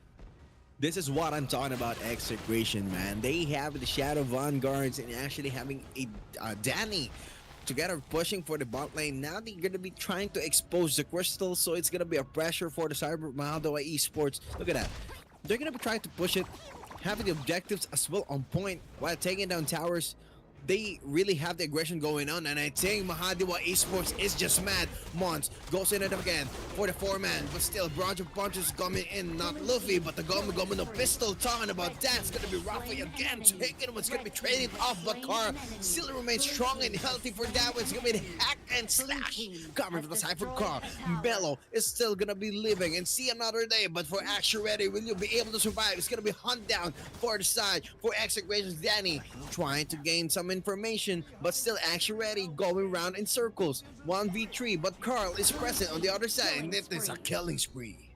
Killing spree here for the set of EXECRATION is able to get the spree locked in, and we come again. We talked about the goal disparity that they were facing on an early stage. It's now not gonna be too evident anymore. In fact, it is gonna be pretty convincing for them to take this one through, take the lead right back. Same goes for the set of the eliminations. Mahadewa, are you gonna be able to close out this game, or is it still gonna be EXECRATION taking this one through and forcing this one to a game number 3? Come again, this is early to call. It's all gonna come down to the proper initial clash, and it's all gonna come down to the next one here. Mahadewa, all eyes on you. EXECRATION though, getting some very convincing lead. If anything is gonna go wrong, then it's gonna be a big bummer, but at the same time, there should be a game under their hands already just by looking at the gap that they are able to build up against Mahadewa. Talking about EXECRATION on their other side, now in this game too, they're actually playing it smart, because for a fact they know Mahadewa is very aggressive. Talking about aggressive play, and it comes in the matter of them hands. Look at that, they have not go in for that aggression, despite it's gonna be a 4v1 still, because Action Ready is trying to defend the top lane since a tier 2 tower in the middle lane still active and well. Zhangfei is trying to defend that, but it's gonna be here a commotion with Dharma on the other side, 3v2, but still Action Ready is gonna be having hard time, but Zhangfei on the other side of the front lines going again for the back lines. EXECRATIONs just making it possible happen since Ruffy is in the slow HP. Oh, and doing a lot of damage. Melo is very thick on that one. Yeah, Melo is gonna be hard to take down for sure. It's gonna take a lot more than 2 perhaps. I mean, this guy is one of the best sustains that I've been able to see. Best tanks so far. Let us see if EXECRATION is going to be able to make the most out of this foothold that they have. Put up now, Mahadewa going to be playing defensively. EXECRATION going to be trying to close out the distance, but at the same time, they make the call. Why not mind us? I mean, you know, just looking at the formation here, why not go for the Overlord perhaps? Why not go for the Tyrant? And looking like they are about to go for the Overlord, about to take this one through. Mahadewa on the flip side, they are feeling pressured here. Going to be not having any chances whatsoever to even get closer to that Overlord, so it's going to be a free one here for EXECRATION. I actually agree with that now. For the side for EXECRATION, they have the Overlord going up and running for those 3 lanes. They're going to be trying to push that because Mahadewa Esports is present on their side for the top lane, but still in the jungle camps, there's going to be some objectives still present and not able to take, but Action Ready on the front lines going again. Zhangfei and goes in. Danny's very well deep in that. Jake goes out of the shell. Would you look at that? Another one here. It's going to be a 4-man. Again, the devastating hell tramples the ground. And it's gonna be here for the side for EXECRATION, eliminating 3 at once. And Melo goes down as well. And Fatal Boy is up next, but not having, but seeing another day. 2 objectives at once here for the side for EXECRATION. Now they gotta go again because Fatal Boy is still alive and kicking. Metsura, 4 members from the side for EXECRATION low on its HP. They're trying to close the game here so they can have the advantage to take upon Mahadewa with the 1-1. But still, yeah, I mean, it's quite hard here, Warden. Yeah, definitely. I mean, EXECRATION is going to be having such a good leeway already on the top lane, bottom lane as well. It's just all going to come down to whether they want to go for the push or are they going to fall back and look for the perfect timing. Looking like they finally choose the latter here, and that's really just the best choice. They could have gotten wipe if ever they went more extra for that crystal. And that's going to be Mahadewa back inside of the map. Full roster we get to see. Now, EXECRATION on the flip side, they want to go for the Tyrant here. So, hey man, I did make a call already. This game should go to the way of EXECRATION, that they're going to be able to play their cards right. Mahadewa going to be funneling here towards the mid-map. They are going to be sending out Lamb as well to wrap around here. Looking like Hyde already knows exactly where he's going to be headed straight towards to. Mitsura on the flip side, gonna be all alone. Lamb tries to come in, but unfortunate for the side of XORT. Carl is gonna be there to shut him down. They know for a fact it's now gonna be a 4v5 here. No more ganks, no more assassins. It's just all gonna come down to the rest of the squad of Mahadewa with the standard ground. That is quite true and very accurate. Warden now calling experience. This is gonna be their game, but how will Mahadewa respond to this aggression coming from the side for EXECRATION? The only thing that they can do is gonna be zoning out of those minion waves, because EXECRATION has the higher ground and very well reached up its crystal. Would you look at it? It's gonna be 3-lane push still. 𝐊𝐈𝐍𝐿 goes in. It's gonna be a beast form, but still another one goes in. It's gonna be here for the side, but Dharma is not it's just going unstoppable, but still godlike for the side for Hyde. It's gonna be another one coming for the side for Mahadewa Esports. Very well, crazy on how are they sustaining that clash, Warden.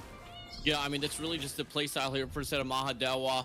You tried to go for that extensive push without any proper preparation. You are going to get punished. I mean, it was a 2-for-3 trade, and obviously 3 for the side of Mahadewa. And EXECRATION here still going to be holding things down. Come again, if they want to put up a comeback here, it's going to be kind of like a high hill to climb, even just a mountain perhaps. No. So Mahadewa, come again. I don't know how they're gonna be able to push this one through. Fatal Boy gonna be resurrecting back. Mellow tries to survive, but unfortunately for him, he gets tangled up by 2. And now this is the breakthrough that EXECRATION needs. Are we gonna be able to see the end of the game? Danny now pushing up. Carl as well. Rafay is gonna be involved into the mixture. Mons is gonna be pushing back towards spawn, and Nyx is gonna be taking the front line as well. EXECRATION, one more big wave for the minions, and only till then they're gonna be able to get the shutdown for this one. Because for the side for EXECRATION, now they have taken 2 members from the side for Mahadewa Esports. Fatal Boy and Mellow is now down to its knees. It's just 3v5 situation for them, but how Mahadewa?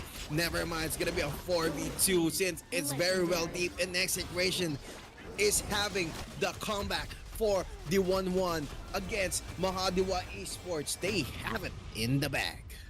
Absolutely having this one in the bag and winning this one pretty convincingly as well. I mean, it was pretty evident when we got to see actually the initial start from the set of EXECRATION. So props here to EXECRATION, the Filipinos, for actually putting up a comeback. With that being said, GTG is well played. MVP goes to the side of Carl as he accumulates 10 eliminations, 8 assists, and only 1 death. While in the process, you got to talk about Hyde as well, getting an impact rating of 10-2. And that is going to be a 704 rating here for him. That is pretty impressive, especially in his level of competition. Talking about impressive gameplay, look at this. EXECRATION, they really had learned from their mistakes a while ago, because it's actually not easy on how they can take Mahadewa Esports aggression. But a while ago, we already see that EXECRATION's putting up that fight when it comes to jungle, and the objectives and the itemization is really going to be on point, since the gold disparity is very big. You know, they ended the game with like 10k gold disparity, with 2 Shadow Vanguards ongoing for the split push in those 3 lanes. Gonna be a pressure for the side for Mahadewa, considering Kara with the hack and slash going back and forth. Look at that, 85% of the team fight. You know, they're not going below 50. For the side for Mahadewa Esports, Dharma might gonna be having a hard time to take in between of the tier 1, tier 2 towers for the advantage for the freeze lanes. But still, NX on the other side still present, as well as Zhang Still, guys, look at this. They have it here, Warden. 1-1 already. They have it. The aggression goes on point. Definitely. And now, you know, what's impressive as well is that Rafay actually dealt 56,000 damage, but only not having any kills at all and just getting like 15 assists. That is just pretty Crazy. A remarkable standard for the set of Rafay. Truly I gotta say, a big assistant perhaps. No, moving over, we are now done with our second game. Come again, the series is now tied up here between EXECRATION and Mahadewa. Before we head straight towards the tiebreaker and find out who's gonna be the third placer for this very tournament, we're gonna have a short break, guys. We'll be right back. We'll be right back.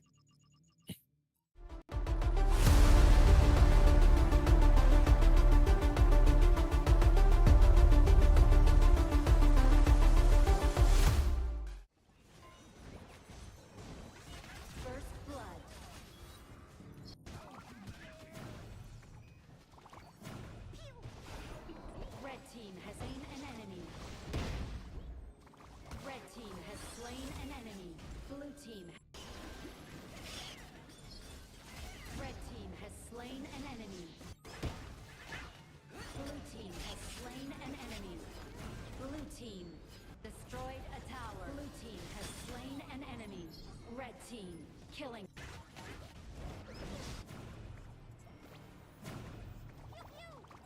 Red team. Blue team killing spree. Red team has slain an enemy. Behind every outstanding student is a strict teacher. Blue team killing spree.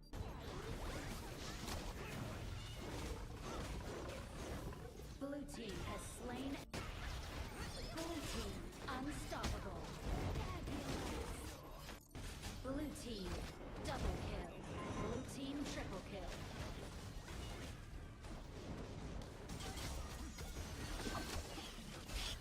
Blue team. Red team has slain an enemy. Blue team. Red team has slain an enemy. Blue team. Legendary. Legendary. Blue team. Blue team. Legendary. Team. Legendary.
And would you look at that? Here we go for the Battle for Supremacy, Honor of Kings, Reign Supreme. 5v5, it's the battle for third and execration. is putting up the fight against Mahadewa Esports. Now considering 1-1 already, it's gonna be the game tree right here. Who will win the teams right here? Warden, what are your calls right here? Well, I mean, yes, they are putting up a fight, but come again, it's a matter of closing it out. It's their first win as well. Moving over to the last and final few days here for this very tournament. So come again, EXECRATION is going to be all eyes on you for this one for the Filipinos. But, if you are from the side of Indonesia, Mahadewa, I know for a fact you guys would be shaking in this very time being, So let us see if it's going to be something that we can, dabble with, or at the same time, it could go by really quickly as both of these teams are really momentum based. Well, as we can see a while ago, because talking about momentum's Warden, for the side for EXECRATION a while ago, they did not have that kind of momentum in the game one because Mahadewa Esports is really on fire for the aggression when it comes to the lanes, but still they're not stopping because EXECRATION's really showed its resiliency against Mahadewa Esports. They have taken a lot of spaces for Mahadewa Esports, considering the jungle camps and the objectives. They really have it on point right there. Since talking about time, once the Overlord and the Tyrant is already up, they already started zoning it.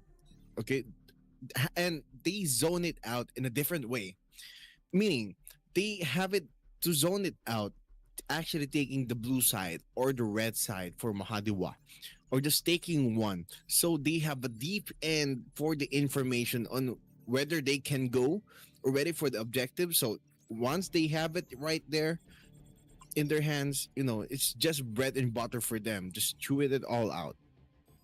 Well, we'll see. We'll see if it's going to be a somewhat of a factor here. As soon enough, once again, we are going to be moving over now to our draft picks, and it's going to be the decider, the final composition to make up the whole decision on who's going to be kind of like winning this whole thing. But come again, draft picks is one. Another thing is going to be projecting what kind of strategy you want to put up, and the last and final bit is going to be that execution. So EXECRATION and Mahadewa, all stakes up high. True, man. I mean, stakes are really high up here since they have it already. 1-1. The pressure is now equal for them. Okay, this is like the final moment for them. Okay, they do not have to mess this up. They do not want it because what? Just a single clash can eliminate some of those disparity when it comes to gold. Okay, because this is MOBA, everybody. In MOBA, you really need to have that gold because items make you stronger. And for you to have those items, you really need the gold as well as the objectives. Objectives like what? Information on zoning out the funnel system for the roam and the marksman. And actually, what? I'm expecting actually a Marco Polo on this one for the game tree for the battle for third because, high damage output. You can really rely on Marco Polo. Not having too much an investment on those items, but Marco Polo can keep up. It's still gonna be depending for the supports. All right, here we go. Drafting is going to be the next scene in line here, guys. Let's see what is going to be the bans and picks looking like here for this one. And come again, good old typical, same old typical bans we are seeing here, Siler.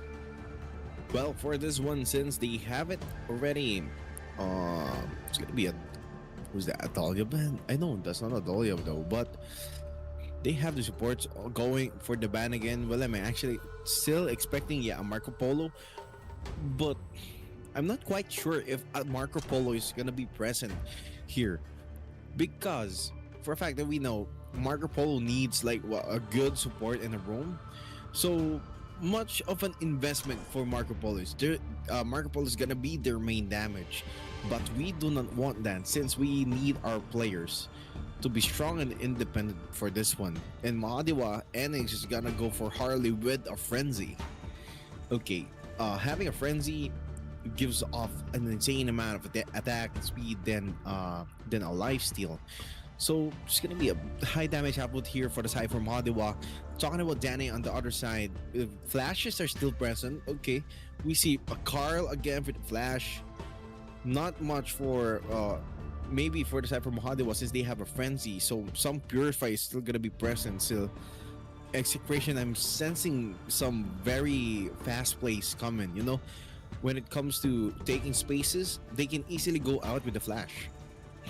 Well, we'll see if it's going to be worth mentioning later on as well. And typically now we get to see not going to be an early ban off Hino, so it is going to be Carl making the most out of that. We do have just a bit of a mixture here, so EXECRATION, I know for a fact they're going to be so happy with Hino being up and loaded. I mean, you got to see on the first game as well, Hino was banned right from the get-go, so bam to the bam, Carl is going to be able to get the pick, and that is going to be looking pretty precious here for the set of EXECRATION. Now, oh, look at that. That's what I'm talking about, Warden. Alianpo is now present for the side of Mahadewa Esports. Talking about the presence of Lianpo, it is quite scary. You know, it's quite terrifying because you don't know when Lianpo is gonna be having a set. Now, considering they already have they have flashes present. Oh, it's gonna be a battle. Battle for supremacy, indeed. Because having Angela for the side for Fatal Boy, well, supports are here. A tank for the roam, actually good. Harley with the damage, okay, but still gonna be depends on what are gonna be the peaks of Mon or extra ready. But for Mitra, since we have high present already with Danny with good damage out already, Ruffy. You guys need maybe a Lubu for this one, you know, a front lines, because Olyampo is not something you want to joke when it comes to the front line. So yeah, Alain goes for the Dun, Musashi and the Dun is not gonna be present for this one since they have it on the ban list. So what will Mitsura pick, Warner? What are expectations with the hero composition? Talking about it, it's gonna be Zhang Fei. Monst for the Dharma and actually ready, that is quite good since not much of a investment when it comes to objectives since it's only a single smite. It's only a single smite present for the side for Mahadewa and also for EXECRATION, because there are actually other plays from EXECRATION that I've seen before. They actually have double smites, and what they do for the double smites, they only focus on the jungles. They play it for the mid game or for the late game, at least for the jungle objectives. They don't care because they give the towers in the very early stages to get like tier 1 towers or tier 2 towers, but they have it on a comeback since they have the gold disparity. They're gonna be making their presence on the late game. Would you look at that? I'm talking about double smites. Here we go, Warden. Look at that. EXECRATION now 2 smites are present. This is what I'm talking about.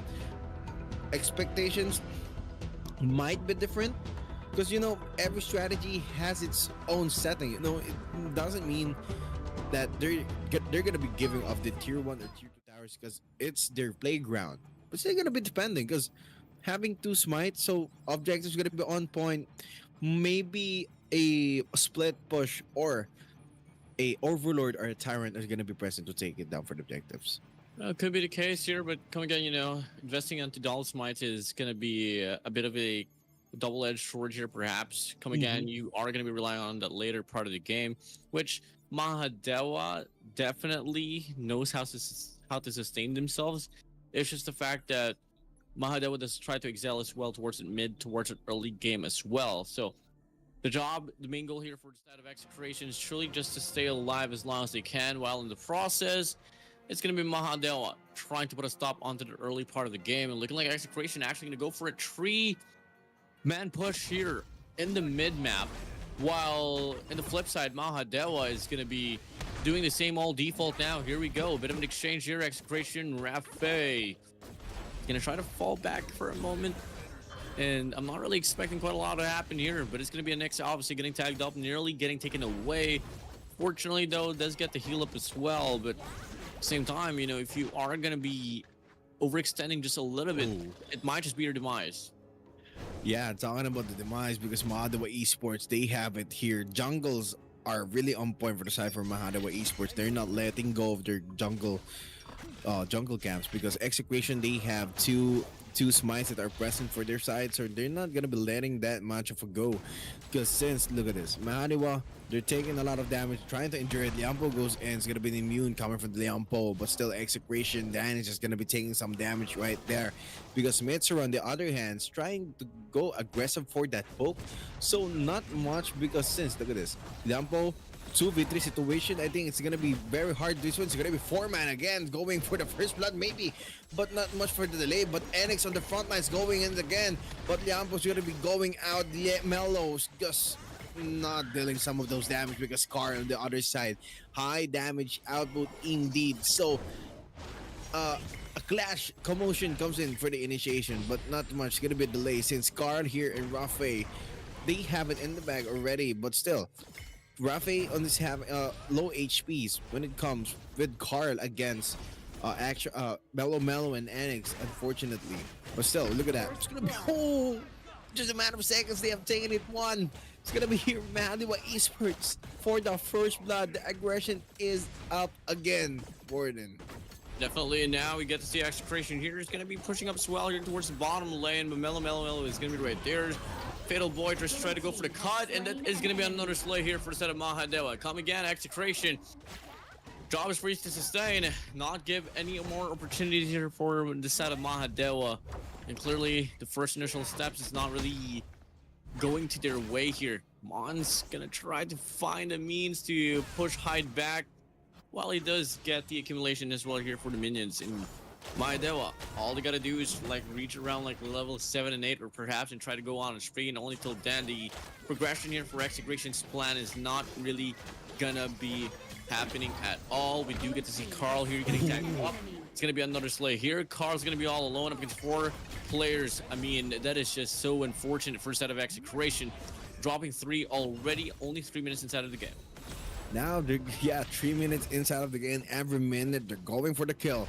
Mitsuru's going to be having a hard time to sustain itself for the clash lane, since there are a lot of members from the Cyber MAHADEWA Esports doing its presence. But talking about presence, it's going to be here for the Cyber EXECRATION. It's going to be deep into the tower. It's going to be Mellow to the front line. It's not much of a commotion coming in because Fatal Boy is going to be here going for the ambulance again. It's going to be stuns. It's going to be a ray of damage. 𝐊𝐻𝐻𝐿 dealing a half HP, actually ready, steals that Crimson Golem for the side for EXECRATION. Now they are delayed for like what, 2,000 or actually 1,000, 3,000 for the gold advantage for the disparity, but still they might have the need to keep it up because for the side for EXECRATION, look at this, they have it one more. 𝐁𝐅 have HP, Hyde is just trying to make it live, but 𝐊𝐻𝐻𝐿 gonna be having a lot of damage but still able to live and see another day alive and kicking well. Alive and kicking well indeed. Now it's gonna be EXECRATION here once again. It's just getting spotted over and over again. Mitsuru's gonna try to run away. Mellow doesn't really have the damage input to go for the slay. And now will we see a steal here? Not gonna be happening. It's gonna be EXECRATION still gonna be on the back foot. And MAHADEWA, I mean, come on now, they're not gonna be stopping at all. I mean, what are you gonna be able to do? Hyde trying to run away. 𝐁𝐅𝐻 here gonna go for the chase down. Finds it all, and the progress comes in here towards the top lane. The beast comes in its form and it bites the dust, but still, well, for the side for EXECRATION, now it's gonna be a 5-0, still an advantage lead for MAHADEWA. They have the talent on their side, then already a tower, so for the side for EXECRATION, you have to smite, so might as go well for the objectives. But talking about Fatal Boy, gonna be having a hard time since Mellow or 𝐊𝐻𝐻𝐿, it's 𝐊𝐻𝐻𝐿 going for its beast form and not stopping. The ambulance just comes rushing in for the response for the side for EXECRATION. Now they have it 2 in an instant. 2 in an instant here for them. Is it gonna be enough though? I mean, come again, the job here is to just jungle as much as you can, ensure there's not going to be a lot of invasions happening at all. And looking like it's going to be a bit of a challenge as well here towards this mid lane. EXECRATION is going to be funneled here. 4 players going to be right around. Hyde is going to be all alone here for the top lane. Mons finds him an opportunity. He's going to fall away here. That is going to be Hyde. Once again, just gathering up here for the squad of EXECRATION. And they're going to be looking like they want to play on the defensive side. Thought about the defending side, for the defending side, because EXECRATION 2K disparity against Mahadewa. Well, despite having like 3 kills away, Mahadewa is still doing a good job. But Execration, this is your time on how you can sustain those damage and itemizations for the side for Mahadewa, because Mahadewa was just taking a lot of spaces in your jungle camps. Now they have the blue side. Now they have the Overlord. Execrations just making the time here to reach, but it is not enough since Card's gonna be trying to enter some damage from Melo, and Melo just nice investment for the items, because he's very tech on that one. Now having the itemizations ready, locked and loaded for the side for Mahadewa. Execration, they're trying to take some space in mid, always on Clash lane, but still, they got Hyde and Car try to take some minion waves out. Considering we have Mons going for the TP for the bot lane, it's gonna be a bad decision. It's gonna be a 3v1, but still manages to get out of that situation. Pushes it out, flashes it out. Shadow Vanguard is still up and open, but still goes in deep for that tower and takes it down. Execration is now having it again, but Liambo is not stopping with the top side, actually. But Car, insane amount of damage coming from Fatal Boy. This is what I'm talking about. Hey, Angela. The Angela. Oh my god. Yeah, I mean, Execration now here trying to get the breakthrough here for this bottom lane. Can we see it all down? Fatal Boy gonna try to save the tower a bit. Unfortunately, it's just a bit too late now. Move it in. Can we see a bit more? It's gonna be now Melo finding the means to go for the front line as well. Well, Execration is gonna be falling back here. I mean, this is gonna be the best call here for them. And looking like it's going to be a bit of a setback as well. Bit of a fight here for a set of Mons and Hyde. I don't think it's going to last any longer anymore. So Hyde's going to try to run away as well. No supports whatsoever, though. I mean, Mons can try to go for the commitment. Carl, though, might just be able to survive. Actually, 𝐁𝐅𝐒𝐕 missing his shots. And now it's going to be the rest of the squad of Mahadewa. Going to be located right around the scene. Going to be recalling away as well. So it's still going to be them on the lead.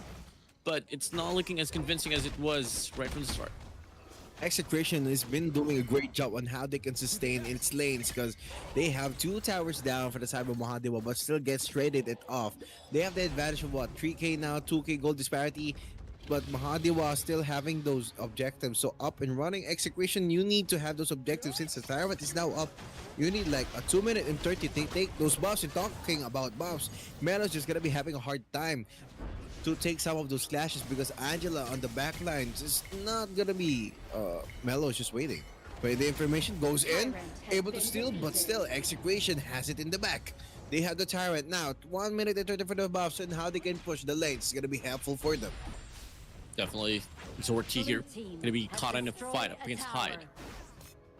And at the same time, we are seeing just Mahadewa actually struggling to get any sense of window for them to make any plays. While Execration is now going to be surging here towards his mid map. They are going to have 4 players here. I don't know exactly for certain if Mahadewa is going to be going for the commitment. Not just yet, though. And anytime Execration just can actually call it quits, just barge in, hop inside the tower, and they're going to be able to just reset the fight over and over again. Talking about over and over again, because Mahadewa Esports is not stopping on this one. Execrations, goes in out. They do not have it in their hands, because Rafa is on the other side taking a lot of damage when during the damage, because Yampo trying to go in, goes it back, but still not enough. You know, Mahadewa Esports is trying to play it smart right here, since they have Execration. Shadow Vanguard is going to be their advantage, but still it's going to be rushing in. Will the ambulance come in still? They have it in the back already. They have 2 objectives. Shadow Vanguard is the time. It's going to be Liam Poe going for the knockups again. It's going to be Angela taking a lot of damage for the backlines, but Mons getting chased by Car with the barrage of those slashes. Would you look at that? Now they have the objective. Look at that. Objective over objective over objective. This is what you want in Honor of Kings, because this is what makes you stronger. And talking about stronger, Execration right now, they have 2 towers, and Shadow Vanguard is going to be pushing all of those lanes. So now all they have to do is make worth of the time on how they can take down those tier 1 towers or tier 2 towers. I mean, Mahadewa, come again. You had a really good start, but the Execration now here pushing this one towards the later part of the game. It's going to be time for them to actually take this one through off the notch. And Come on now. Execration here. She's going to be able to get really good progress here towards this mid-map. Pushing up here towards the top lane as well. They do find 2 players here. And it's going to be Mons. Can't really do much. He does sustain, and Nyx doing such a good job as a support, but surviving is not going to be enough. You got to live off this game. And so far, Mahadewa, come again. I mean, they're trying to segue here towards this bottom lane last tower. Carl's going to be here, but 𝐁𝐅𝐒𝐓𝐕 wins and finds the means to break the last and final layer here. Here we go. It's going to be such a better look here for the set of Mahadewa, all because of that factor. Now having actuated on the other side, they're be having the tower up running again. Okay, that's quite good for the side. What? They haven't run an again, but still, some traded off in the commotion of the tanks. They just have traded off, but yeah, was gonna be having hard time since that Tide is just going making men's meat here. Well, not much of a commotion coming here for the side for execution. They have to defend it as well, since we have our minions going for the push. I mean, it's quite inevitable because look at this. Minions, the cannon just soloing that tower, man. Dealing a lot of damage. But still, we have like 2k or 1k disparity for the Mahadewa and the execution. They are pretty much on point when it comes to itemization, but it comes down to their carries and how they can be taken, because off screen some commotions are gonna be happening for the side.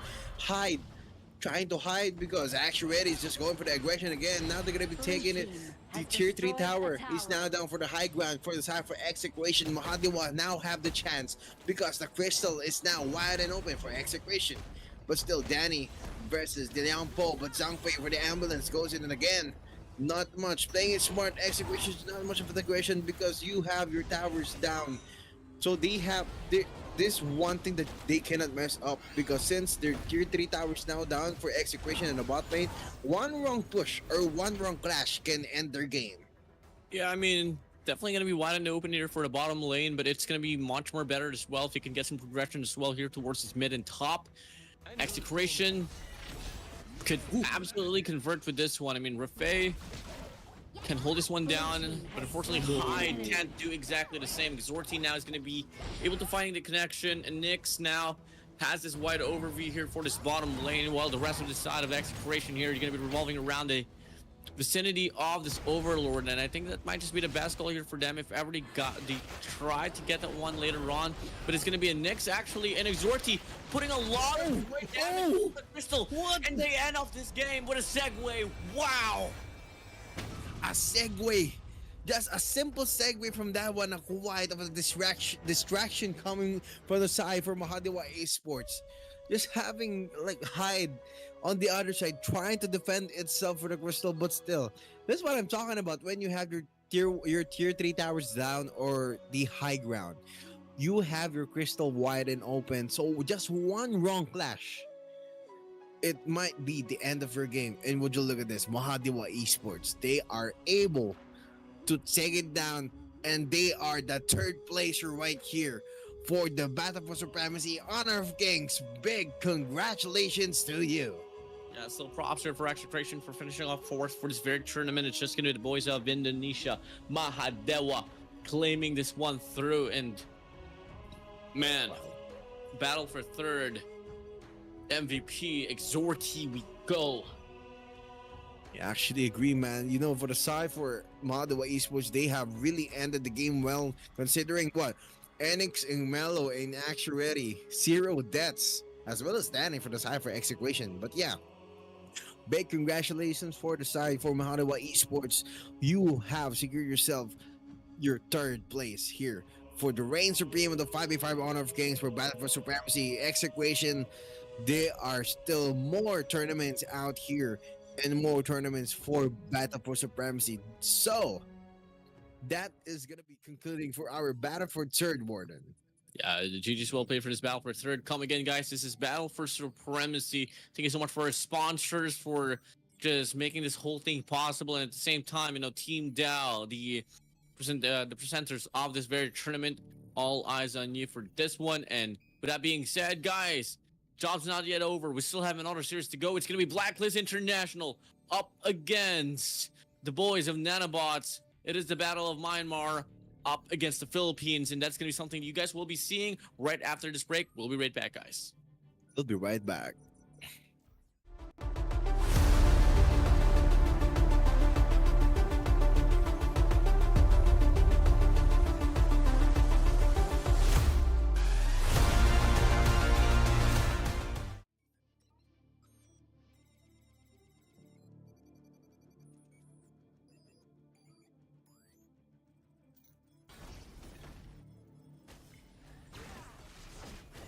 First blood.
Welcome back to Battle for Supremacy, guys, aka as well the Reign of Supreme here for Honor of Kings, and I'm the caster here alongside Silu. Come again, guys. My name is Hello. Warden, and we're going to be heading straight towards the grand finals. Come again, guys. I know for a fact there's going to be a lot of you guys watching in Facebook here, and wow, oh wow, all eyes on NANOBOT and Blacklist International. Hashtag break the code, by the way. Very impressive. I mean, this is the first season of Reign of Supreme, and we already have Blacklist International at the grand finals. Now having Blacklist International and NANOBOTs in the grand finals is gonna be the best of 5, right, Warden? Yep. This is the best of 5 for the grand finals. This is the very moment that you're waiting for, because this is Blacklist International, a very well established org in Southeast Asia. And also having Myanmar a while ago, I actually went to the Team 2 channel, considering they all have their boot camps, man. I mean, I'm very well impressed. I'm very well shocked that we see players going in just like one house or just one room all together, all throughout, providing and going for their performance, man. Since now, considering we're gonna be starting on our grand finals for the best of 5 right here. What are your thoughts, Warden, for this one? Well, we'll see if it's going to be happening anytime soon. Looking like it will actually here, Silu. So we are going to be heading straight towards our draft picks already. Let's come and find out what is going to be the looks of Blacklist International and NANOBOTs coming into battle between Myanmar and the Philippines. And we get to see a first initial ban that is going to be Hino already away from the scene. Oh, it's going to be Hino getting that ban for the side for NANOBOTs. For Blacklist, actually. But for NANOBOTs, how are they going to respond to that? And they're going to be banning a Harley in the very early ban picks. Okay, that is good because a high damage output. They're trying to clear out some aggressive heroes for the side for Blacklist, because for a fact that we know Blacklist is very aggressive when it comes to lane pushing and split pushing, for the funneling and for the taking for the jungle camps, and especially for the objectives. They're not too much active when it comes to the clash lanes, because that's what I actually saw when it comes to Blacklist trying to take it upon for the clash lanes, because they're trying to gain up some advantages when it comes to the top lane or bot lane, because for a fact that we know it's always one hero away. So having like the funnel system always going on point to make some gank, then trying to take some advantage when that momentum keeps going on and on, it's gonna be a pressure here for the side for NANOBOTs. But still, NANOBOTs, they have anger with the Dharma, a good choice, so you can take out some of the ganks from the funnel of Blacklist. So yeah, having Juicy again for, okay, that's a double smite coming from the Blacklist. So some itemizations or objectives is going to be very on point here, Warden. Yeah, definitely. Now for the side of the initial ban here, we do have a Dahlia ban away from the side of Blacklist International, and Dakio as well here for the side of NANOBOTs. Let's see what's going to be the next picks looking like. Come again. Not so certain if we are going to be seeing a commitment here for this double smite. It is a very risky strategy. They can still switch it up later on, but for this time being, we do get to see another ban play out. Come again, guys. This is the grand finals here. We are going to be seeing a best of 5 series. So I'm kind of like eager to find the means to get a hella long series. Yeah, I actually agree with that. Now, considering this is the grand finals, man, I mean, we have 2.3 thousand viewers from Facebook right now. These people are watching from their homes, from their offices, from their phones, from their PCs, to give time for these players to compete here. I mean, the grand finals, man, all eyes on here for the both of the teams, man. I really want to see, what are the things that we can learn a thing or two from the Blacklist International or NANOBOTs, because for a fact that we know grand finals, you have to give all the things that you've got. Now, considering giving all got, strategies might still, or you really need on point, because you don't want to mess this up. I mean, yeah, this is the best of 5, but still, how are we gonna be knowing it, man? Yeah, I mean, it's just all gonna come down to us really finding out later on. Come again, we just have to wait and see what is gonna be the last and final picks here. And come again, we do get to see another one play through here. Chami is basically the version of NX of Blacklist International, and that is going to be a similar pick as we got to see earlier as well. Come again, guys. That we are about to head straight towards the game as soon as we get to see Sam find the last and final pick for us to talk about the whole team composition in just a little bit. So we still have what, 35 more seconds that separates us from the transition itself. Come again. If you guys are supporting Blacklist International, comment down below, hashtag break the code, hashtag Blacklist International. If you guys are supporting NANOBOT, comment down below, hashtag go NANOBOT. Let's go, because look at this. Blacklist right here for the side. They have a 𝐊𝐕. They have a Marco Polo. This one a high damage output, man. I think they really saved up for this one, but still we have 𝐊𝐕 with the picks for the recovery and investment for Sam again, actually for the smite. So considering what Ward said a while ago, man, yeah, it might be a risky play right here for the side for Blacklist International, since they have 2 smites that are present on their side. The itemizations and objectives, they need it. Okay, they really need a point, because they wouldn't want their 2 smites to be present but not taking objectives, right? But still, for the side for NANOBOTs, they have it ongoing, but they have a 𝐊𝐕 and a Marco Polo. So a high damage output, might some aggressive plays coming from the side for Blacklist, but how will NANOBOT sustain that? Okay, that's what we're gonna be trying to know, because when it comes to objectives, their hero composition, they might have a chance to win against Blacklist, because considering Marco Polo having a high damage output, but still, you know, it's very crucial for their side. Well, most definitely, man. Here we go. We are about to head straight towards the first game of the grand finals. Blacklist International of the Philippines up against Myanmar NANOBOTs, and this early altercation already happening here towards this mid-map. It's going to be Chaz alongside one of his teammates here trying to make the push, but an early fight as well. On the invasion we go. We get to see Blacklist International pretty hungry already. Chami finds the first lay. It's gonna be 𝐊𝐈𝐍𝐕 here finding this respondent as well, and it's gonna be NANOBOTs doubling this one down. That invasion from the side of Blacklist International wasn't really the brightest of choice. Would you look at that? Blacklist International going for the aggressive play, but NANOBOTs is just remaining unstoppable for its team clashes. This is what I'm talking about. When it comes to objectives, look, they're all together. They know that Blacklist is actually good to take up spaces and objectives so they can delay their gold itemizations, but still NANOBOTs are still going strong right here, because Blacklist, they're having a hard time to take some of it. Look at that, Nakari, they had the wild boar on their side, so it's gonna be delayed for Blacklist International. They might have the space already, but NANOBOTs is gonna be having a lot more gold later on, but Blacklist, you know, taking up the space for the blue side and for the red side. But so Marco Polo together with Jushi on the other side, they are all together. Not much of a commotion is going to be happening, because a while ago in the level 1 clash, it's quite heavy and devastating for the side for Blacklist. Definitely. I mean, I don't really know the history line here for NANOBOTs, but one thing I know for sure about Blacklist International, I mean, they're backed up with a really remarkable coach. We got TG in the house as well on the comment section down below. And, you know, if you take a look at, like, their whole running here as a team, they've been crossing titles over titles here. Now they're trying to put their names up here for Honor of Kings. So Blacklist International, I mean, a lot of players are really eyeing out for them in regards to, you know, putting up the spotlight.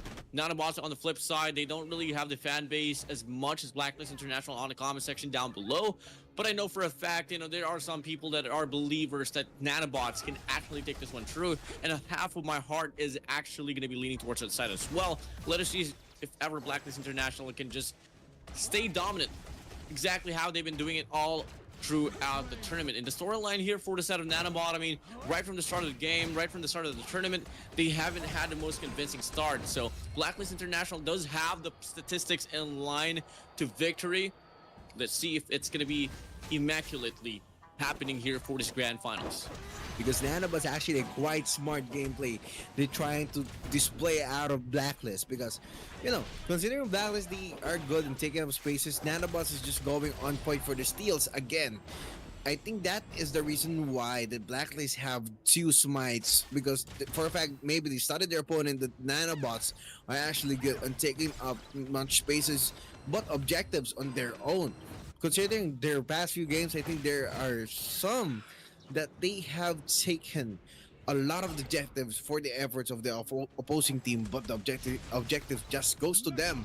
So not much of a commotion or initiation of the gang has been happening for the past few minutes already since of that clash from the level 1. They're trying to maximize their itemizations, because for a fact that we know nanobots is just going on forth for this one. Since we are already 4 minutes in, they are Overlord and Tyrants now up and running. Yep, Overlord's Tyrants are going to be up and running here, and it's going to be the hustle here for the side of nanobots. I mean, they want to go for this Overlord. I mean, it's, yeah, definitely, man. I mean, they are going to be caught in a bit of a pinch as well here for the side of Blacklist International. But unfortunately, Cammy and the rest of the squad comes in late, but they are going to be able to get a cleanup as well. I mean, you get the Overlord, but in exchange, you get taken away. Not really the best of trades here for the side of nanobots. Blacklist International now going to go for the commitment. They fall away, liking what I saw right there. But at the same time, you know, I think if they were able to just close it out, that this is just like this, wait quite earlier, maybe till then they could have gone on a spree, but it doesn't happen anymore. Current statement of the game, still economy lead here for a set of Blacklist International. Nanobots will be tied up for the eliminations though. Talking about tying up this economy lead, Blacklist International had the advantage, but nanobots, they're trying to sustain or scale actually for the Tyrants or the Overlords. But still, they're gonna be having the Azure Golems, it's gonna be a TP to the bot, 𝐊𝐕 is gonna be present, so they're gonna be trying to zone out the Tyrant. Nanobots and its squad from the Blacklist, they're gonna be trying to spare it as well, because zones are coming in from Yui, you know, from also from 𝐊𝐕 from the side for Chaz. But still, Clash Lane, they have two already, so we also have Cammy on the other side. Now goes for the response, gonna be a take here for the side for Blacklist International. They are 1 minute and 30 with those buffs. How are they're gonna be making it worth it? Because nanobots, they do not have the advantage already, since they only had the Shadow Vanguards a while ago. But Blacklist International with the 2-2 already, they have the goal disparity lead. Goal disparity could be a big factor here, especially in this level of competition. Blacklist International, Aaron is going to get caught in a bit of a hiffy as well against two players of nanobots. While on the flip side, there is going to be a bit of a fight as well to be seen here in this bottom lane. Golden Kite is going to be right here. Come again. He is that man that you want to rely on, especially of getting those breaks. But look at the progression player for center, Joshi. Never mind, Angar. What is happening right there? You just get caught in a pinch, and now Sam looks to get the trade. Comes in a bit too late. Players here on this mid lane tries to put up a fight coming from the side of nanobots. Well, Blacklist International is going to go for a split as well. That's going to be leaving them in questions, in shambles on what to exactly do. Chaz now falls in, dodges in. Can he go for it? Sam is not going to stand any longer anymore, but he does find the res back into action. It's all because of Yaz here, just putting himself into the equation, and that is going to be a really good recovery here for the set of nanobots.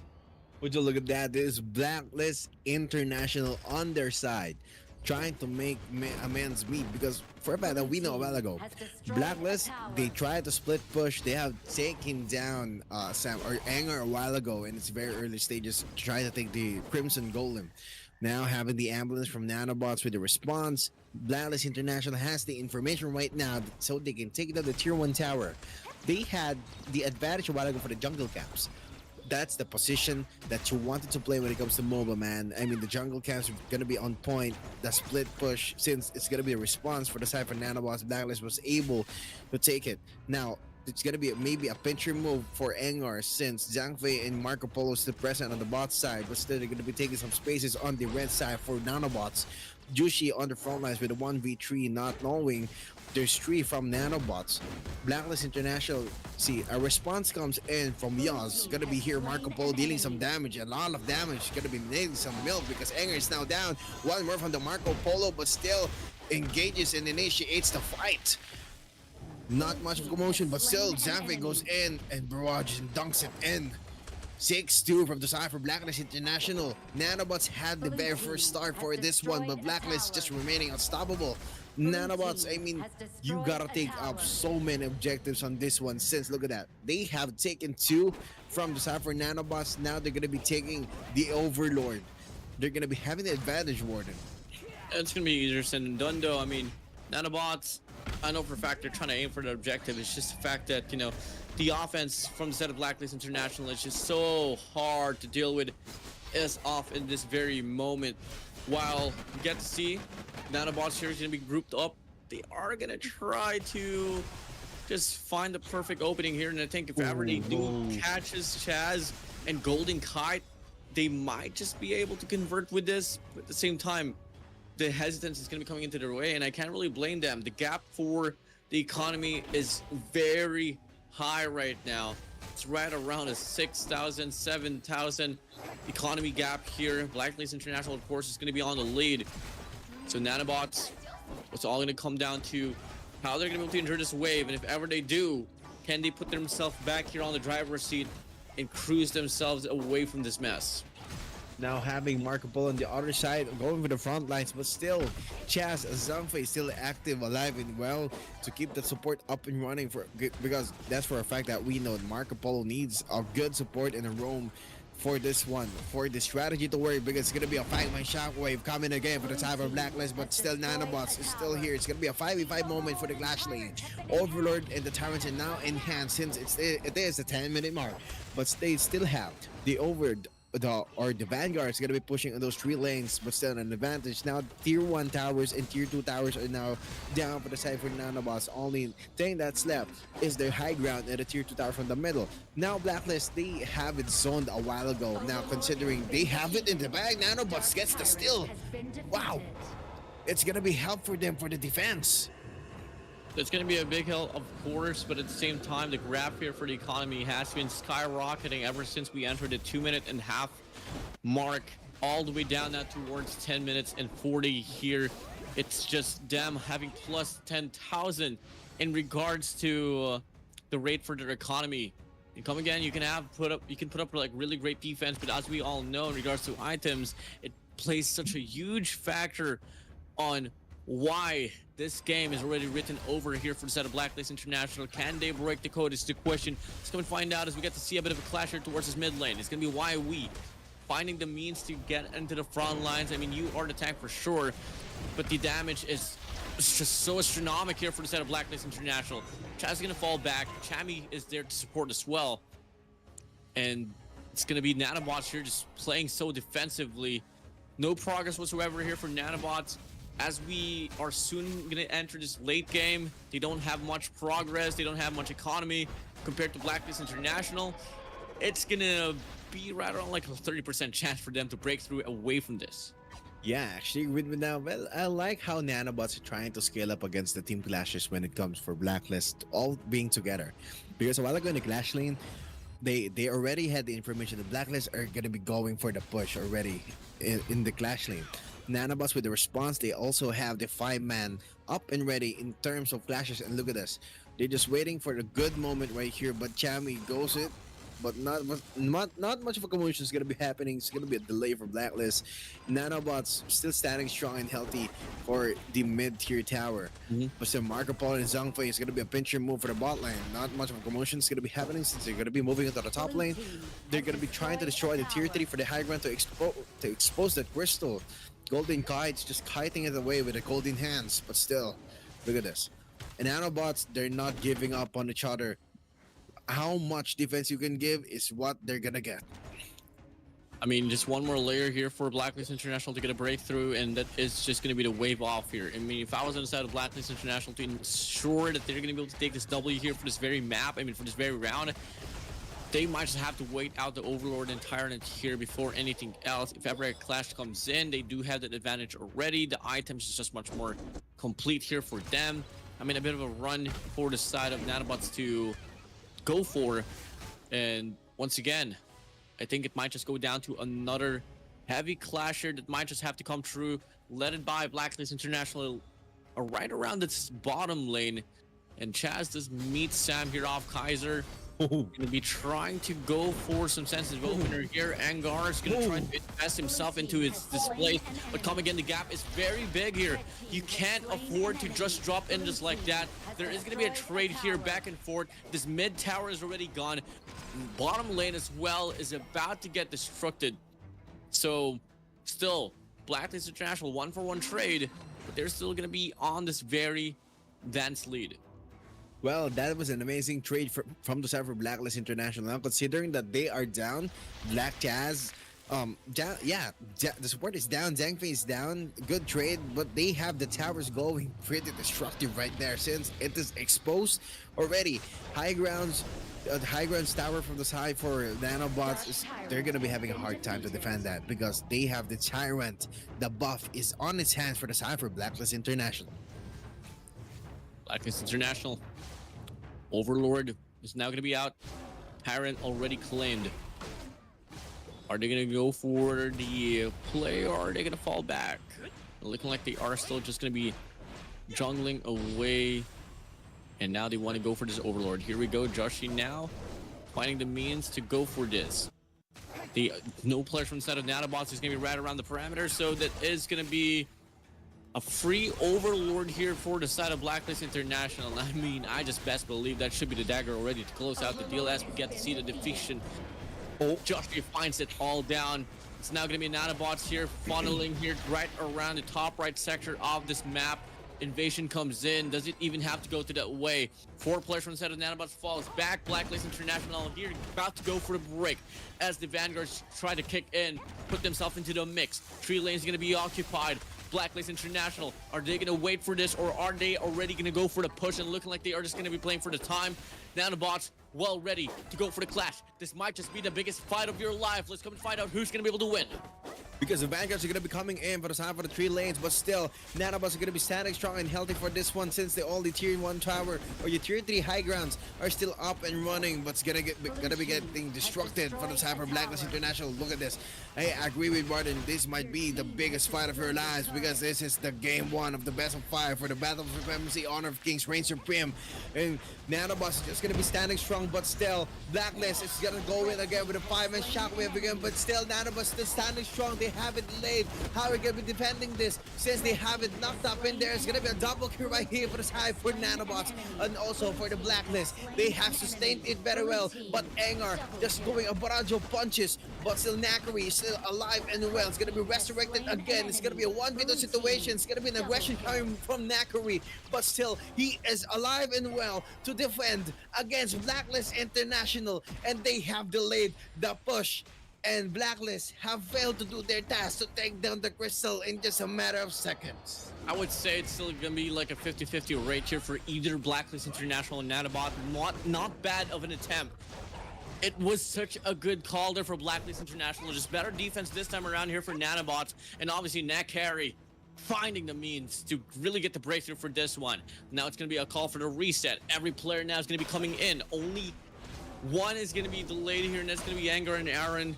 But it's not even worth mentioning at all. It's going to be going back to a 5v5.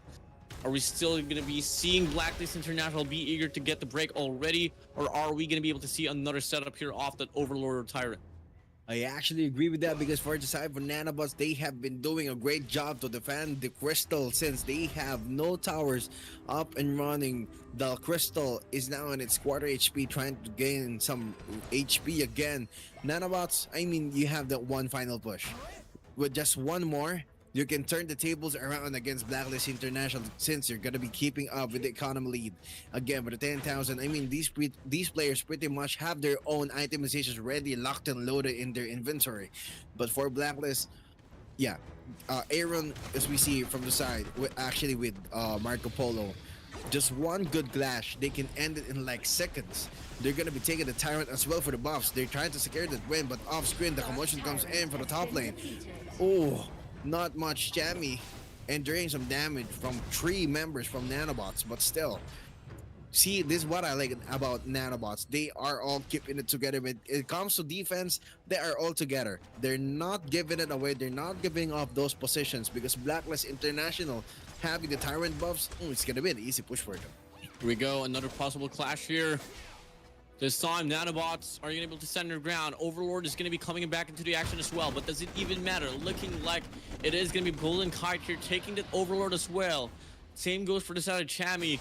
Before the setup comes in, they want to take that Overlord up, but looking like nanobots gets the call as well. They want to go for this clash already. This is going to be a very risky play here for the side of nanobots. BLACKLIST International going to be able to get this leg. Find Sam out. That's going to be the one finding Sam here up in the head, neck to neck. And it's going to be the Overlord here getting stalled out. A bit of progress here. BLACKLIST International a bit scared to go for the commitment. And it's going to be nanobots here just waiting for the perfect window opener for them to get the breakthrough. Can we see the progression here pan out? Enhancement comes in. BLACKLIST International playing defense off this Overlord. Nanobots, can you get the break? It's the question. Biggest question of your life. Biggest fight of your life. Can you do it? Once again, a bit of progress as well. It is going to be 𝐁𝐅𝐒𝐕 here going to go for the segue as well from this bottom lane. And this might just be the distraction that we got to see from earlier's run. BLACKLIST International about to go for the breakthrough. No one is ready to go for the break. Super Minion is on. 𝐁𝐅𝐕 here about to go for the breakthrough. Off the crystal we go. And they are still surviving for the time being. BLACKLIST International can't close out the deal, not just yet.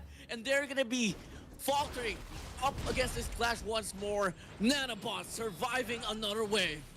They have survived another wave in another round of clash, but BLACKLIST International on their other side, they have the Overlord up and running on their side, but still 20 minutes are in the game. It is quite a long game right here, Warden, since the Tempest is gonna be up and running. So this might be the final push for the BLACKLIST International, because for a fact that we know that the Tempest is actually a mixture of the Overlord and the Tyrant, but nanobots might have the chance here to steal, but how are they gonna get it? Because it comes for the side for the BLACKLIST International. Nanobots are gonna be retreating right now, going in again for another wave for that clash. Will this be a shockwave or a tremble to the ground again? Might just be the ender here. BLACKLIST International, you already have the Tempest Dragon. All is left is your commitment here. 3 lanes occupied. About to get cleared out. BLACKLIST International has to set up for the pitch. Aaron, alongside the rest of his teammates here, they are going to try to go for this now. Aaron's going to get backed up here by 𝐁𝐅𝐕. 3 players here going to try to make a push as well. Chami and Chaz are going to be coming from the bottom lane, and now they want to go for the breakthrough here. Nanobot now back against the wall. BLACKLIST International gonna drop one player down. Nanobot still trying to survive. They're still trying to get the commitment down in. Can they hold it down? Nanobots! BLACKLIST International Nanobots! still falling hand to hand. Nanobots from Nanobots! taking this one out. Tempest Dragon doesn't matter for them. Wow. Even with the Tempest Dragon, with the one final push coming from the side for the BLACKLIST International, nanobots is still able to defend the terror coming from the BLACKLIST. I mean, a wonderful clash comes in from the 𝐊𝐕 and the Marco Polo, but nanobot like 𝐁𝐅𝐒𝐕 pushes it away to zone it out against, because there's actually a Tempest Dragon, so it is a mixture of the Tyrant buff and the Overlords, but still nanobots is able to defend that with Nakari and 𝐊𝐻𝐿 together from the backlines, but still they had it together in the bag, man. I mean, my thoughts on this one: will nanobots have the takeover in this one, since what we're seeing right now for the past few minutes is they're really doing a good job on how they're going to be taking the Tempest and their defenses down against the BLACKLIST. They're going to find a means to get the ace wipe here. They need to clear out every single bit of player from said BLACKLIST International without dropping too much bodies at all for them to stand a chance to win this one through. Come again now. BLACKLIST International gonna be on the back foot for this one. It's gonna be nanobots now spreading across the map, trying to gain some map control here away from BLACKLIST. Can we see the biggest comeback of our lives? Nanobots, all eyes on you for this one. The spotlight has already been directed to the side of BLACKLIST International, but nanobots showing us really, really, really great defense. I mean, the commitment right here for the side for nanobots. Yeah, the commitment, the passion, the anger, and the terror is still here for the side for nanobots, but BLACKLIST are gonna be taking this, since nanobots are having the advantage again for the defense. I mean, these players have their builds already locked and loaded in their arsenals, man. For BLACKLIST, just one good push, one final push with 𝐊𝐿𝐕, because NANOBOTs are gonna be trying to zone it again. It's gonna be BLACKLIST trying to take the Tempest again for the final push. Will this be it? Because they have it zoned out. If it's zoned out, question is, can they close it out is the question. Coming in now, another run here. NANOBOT, if they do get this one through, if they win this very clash and take this Tempest away, that might just be the opener for them to get this one through. Aaron gonna be pushing up here towards his bottom lane. Looking like it is gonna be 𝐊𝐈𝐍𝐆 fighting the call as well. Gonna try to cut off those minions. It's gonna be BLACKLIST International nearly getting closer and closer to getting the slay off the Tempest, and now they want to go for this very clash. Unfortunately for the set of NANOBOTs, they don't really have the numbers on their side. A bit of a pinch right there. Anger tries to run away. BLACKLIST International faltering as well. It's now going to be a big old rendezvous called by the side of NANOBOTs, but looking like they still want to have a go for it. Sam here on 𝐁𝐍𝐿 still going to be taking this one here from the front lines. NANOBOTs, I don't exactly know what you guys drank this morning, but one thing for sure, you guys are enjoying this one badly.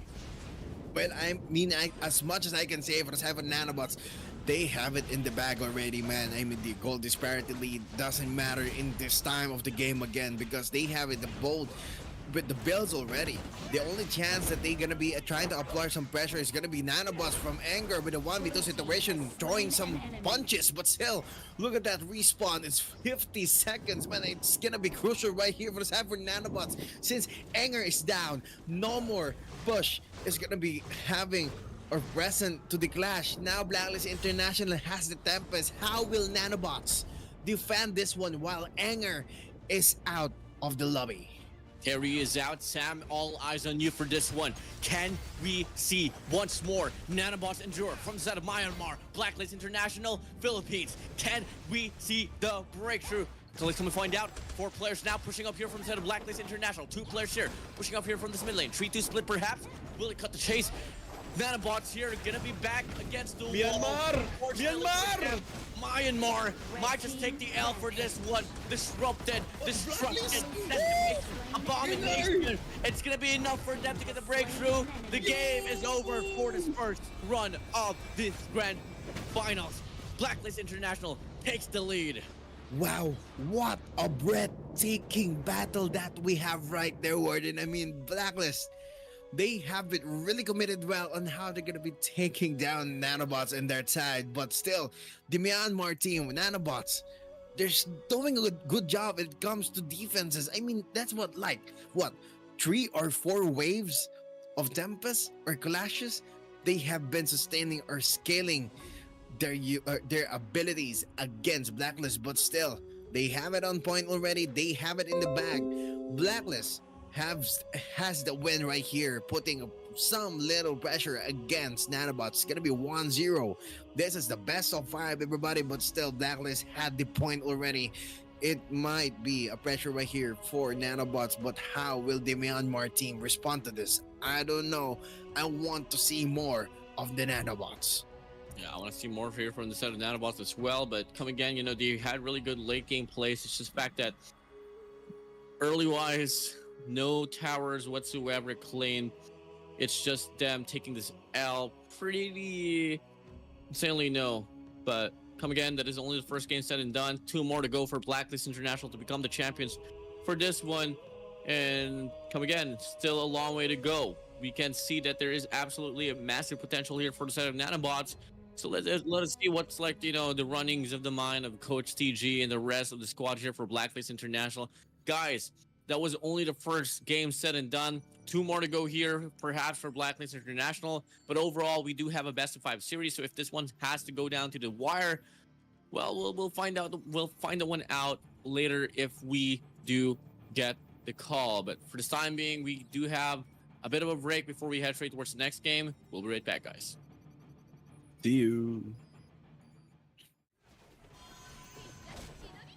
First blood. Red team has slain an enemy. Red team has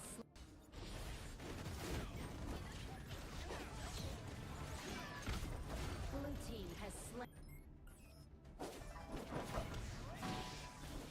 Blue team has Blue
team has.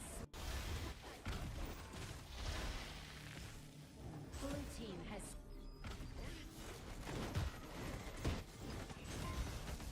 Blue team has.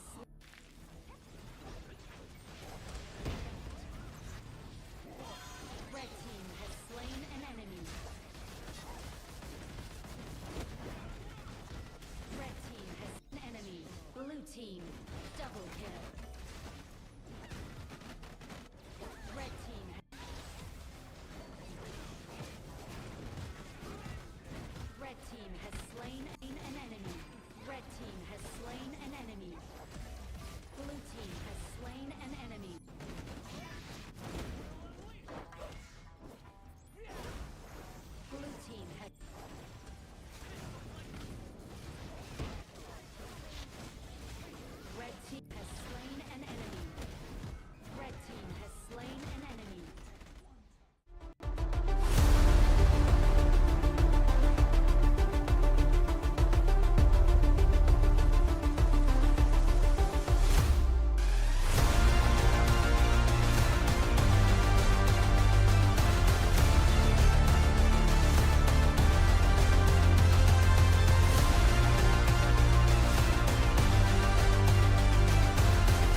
And we are back for some more heated action right here for the Battle for Supremacy Honor of Kings 5v5 reign supreme. My name is Howdy, this is your buddy Caster Warden, and we are back with the Battle for Supremacy and the Grand Finals. Would you look at that?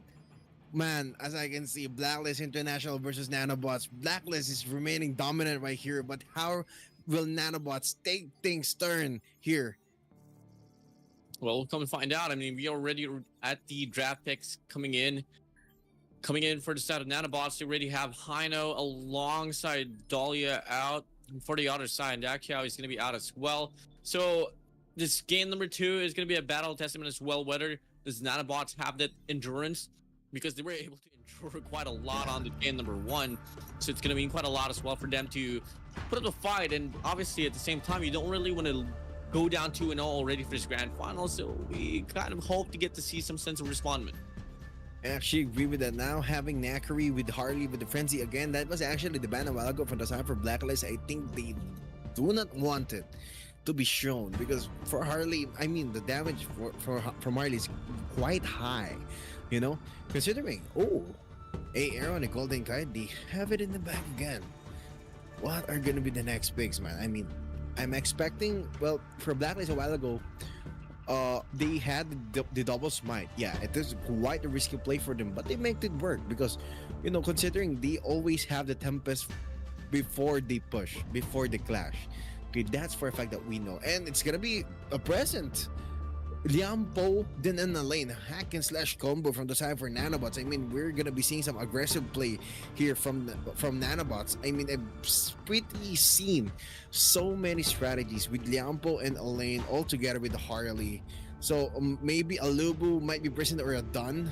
It's gonna be good for Nanobots. Maybe Yoz or Sam is gonna be taking the Dun, or Sunbeam at least. Maybe considering a Zilong, or yeah, a Daji. Maybe a Daji would be good, but still. For the side for Blacklist, they have Zhang Fei still with the smite. Okay, still present for Chaz, Golden Kite. What are gonna be your locked in? For my thoughts on this one, since they know, okay, this is what I've seen. Nanobots, they know that Blacklist International is already aggressive in its play. So maybe considering the first 3 picks from Nanobots might have a very aggressive hero composition. So how are they gonna be taking it? Well, it's going to find out later on as well. I mean, in regards to Blacklist International, the rotation has been pretty flawless, and the only time that they really started to falter was during the times when on the last and final stage of the game, the clashes wasn't really like the most perfect there for them, but you know, still a win is a win. And it was just, as I did say earlier, you know, the statement that I made was that Blacklist International didn't really slow down at that last and final initial 3 clashes. It's just that Nanobots was playing really good defense. Moving over now towards a draft pick here, Blacklist International is only needing to have 1. Yoz and Sam is going to be picking the last 2 here for them. 30 seconds separates us from itself, and I know for a fact you guys, they're on the comment section and is about to go wild and ham while we are about to transition once again to the game itself. Because if you guys are on the side of Blacklist International, you just comment down below #GoBlacklist International. If you guys are on the side of Nanobots, comment down below #GoNanobots, and comment down the hashtags of your country as well. Is it going to be Philippines or is it going to be Indonesia? And give a big support here, right here, for BattleForSupremacy.TV top up, because without Battle for Supremacy, we wouldn't be here, guys. You know, Battle for Supremacy wouldn't be possible without you guys. So please keep liking the stream, sharing the stream, guys. We appreciate everyone who are watching here today and on forward, because, well, if it comes to Asia, I mean, it is night time, right? I mean, you guys have a lot of energy right here, man. Yeah, great. Well, a lot of energy here for every single bit of players, or even the audience coming in now in regards to our picks here for the finalization. It is looking to be a composition of an Arlie Allen, 𝐿𝐿𝐷, Angela Dunn. We also got a D Renji, Masha Shiranui, Zhang Fei, Magin, and a Luna for the side of Blacklist International. So here we go. Let us see who is it going to be to take this win. Rounds already starting already, guys. Here, let us just see how this one's going to play out all across the map. Silo, do you think it is going to be Myanmar taking this game away, or is it going to be the Filipinos, Blacklist International, finding the breakthrough and claiming a double point lead for this grand finals? And that actually depends on how are they going to be taking it. Because, yeah, it is the grand finals here. And nanobots What's might your have answer? the chance. Oh, What's your answer? What's your answer? Are you scared, bro? Are you scared, bro? not, maybe. Say it. But, You trying to dodge my question? well, actually, I don't know. Okay, I don't know if it's gonna be nanobots Say or one team. blacklist. Say one Okay. team. Say one team. team. Maybe blacklist, bro. You're gonna regret that. Yeah. Well, I might though, because for nanobots, I mean, they might have the chance to stand up against the hero composition coming from the side for blacklist. Because I think there's one game that it casted. They did pretty much of a lineup from the side for blacklist. The only difference is the what is not Juicy's using, but for the side for nanobots, actually a while ago they had a commitment for the defense. They're actually good at pretty standing up against Blacklist International, and talking about it's gonna be done here for Sam taking it with the knockup. But Blacklist International takes one more. It's gonna be the first blood, and 300 gold disparity lead already in 1 minute and 40 seconds. Well, disparity is going to be one big factor, but you know it's still going to be pretty early here, I must say. Blacklist International, though, they are gathering around here towards this bottom side of the map. Much more, a lot of pressure here coming from this mid lane alongside this bottom lane as well, just leaving Chami1 to be on top, while Golden Kite and 𝐐𝐍𝐿 has been going for a very long one here, but this mid map here about to go for a pretty heavy beatdown if ever we get to see some commitment here from the side of nanobots, but they're going to be playing around the tower instead. Yeah, talking about nanobots on that side, I mean, look, a good practice coming from 𝐊𝐈𝐍𝐆𝐒, getting a knockup with the triple members of Blacklist International. So having the kind of practice, I mean, Blacklist, you have to be aware that nanobot is coming for your butts, because they have it already with a good practice. Look at that, Yui and Black Chaz just standing each other with a sportsmanship, man. I mean, I love them. And considering right now Blacklist International, they're trying to take up some space inside those jungle camps, but nanobot is just fighting it over since they have the done. Okay, this is what I'm actually talking about. Maybe a done, but still an Angela might good for a done with replace, maybe with a Musashi with a hack and slash, but still a done takes it over. Another one for the knockup. It's gonna be right here for the side for nanobots, taking one more against Blacklist International. Juicy goes down, but gets a chase down, but never mind, it's gonna be a delay for them. Still, nanobots doing a good job against Blacklist International. Yeah, I mean, it's a great job here for either end. I mean, the game's all tied up here so far, but Blacklist International just going to be able to double it down, finding the means to connect to Sam. And now there you have the man advantage here towards this mid lane for this very time being. But look like they want to divert and transition here towards this bottom side of the map. Why are you taunting Blacklist International? I mean, I don't really know what's the bargain for that one, but Chaz and Golden Kite is going to be right around here as well. They would just want to take this one through. I mean, I'm not so certain if Blacklist International is feeling confident about this, but looking like they do accumulate what they asked for. And actually agree with that. Now having like that for the side of Blacklist International, yeah, having gold disparity leads is really on point for them. There's no time that they haven't gone undergo for the disparity lead of the gold or the itemizations, because this is what I'm always seeing for the type of Blacklist International. They are good at keeping it up. Scaling again is gonna be here for the clash again. Goes for the side for the Blacklist with the Silver Tyrant. Goes in again. Chaz with his Humphrey. Still eliminating, devastating, dominating, but Aaron's just gonna be going out, flashing it in. It's gonna be the backlines and getting that Azure Golem in their hands, having the advantage gold lead again. Having the Tyrants on their side with the buffs is going to be an easy push for them, because for the side, for Chami1 on the top lane, they're going to be taking the tier 1 tower now. It is now exposed in a week, but still, Blacklist 𝐐𝐿𝐿 goes in, but amazing damage by the Angela. Oh, yes, you're doing a good job to make some presence in there. Great job to make the presence, but you know, fail accumulation could lead to devastation as well. I mean, you get that ult locked in, but you are not able to convert with it, and now you're going to be coming in towards the splash pretty empty-handed. But fortunately, though, for them, Golden Kite is going to be a tag away from going down. They go for the barge in, launching him up in the air. They find the slay down. Chaz should be able to find one. the cut comes in, and now it's Aaron all alone trying to go back.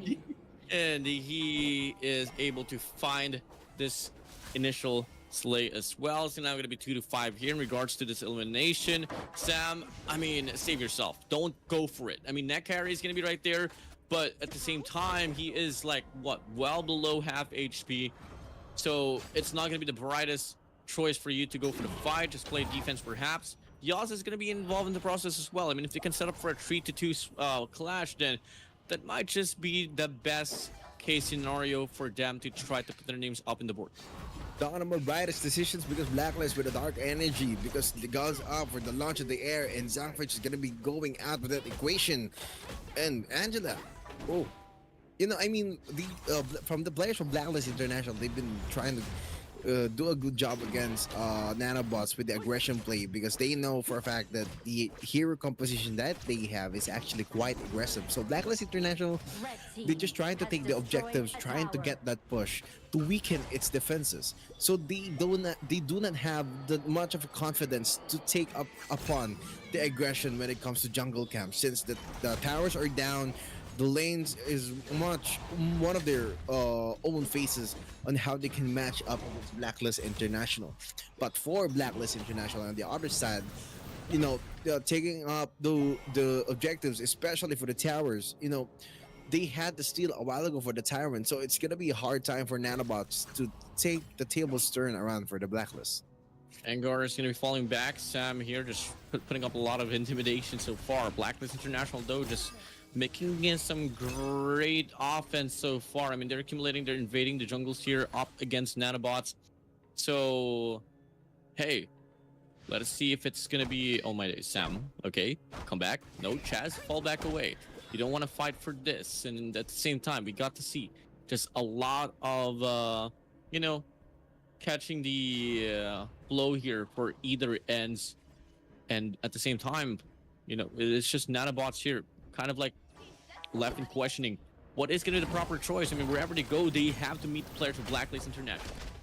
But I actually agree with that because considering that nanobots right here, they actually take up a good fight against Blacklist International of those jungle camps, since their tier 1 towers is down from bot lane to top lane. Now considering Chami and Jushi all together against Anger, it's gonna be a push, but the reinforcements come in from the side for 𝐿𝐿𝐿, Yui, and Yaz again for the Crimson Golem. Not much, but still Sam goes in for the equation. Dunn goes up for the knocks up, but 𝐿𝐿𝐿 is getting knocked up as well. So it's gonna be a delay for nanobots, but Blacklist International was succeeding in terms of team clashes. They really delayed nanobots. Yeah, a really good one for them. Blacklist International, I mean, looking like they will have to find a means to try to question themselves. Is this going to be the proper choice? Are they wanting to go for this initial take? And looking like now the Tyrant is now going to be away from the scene.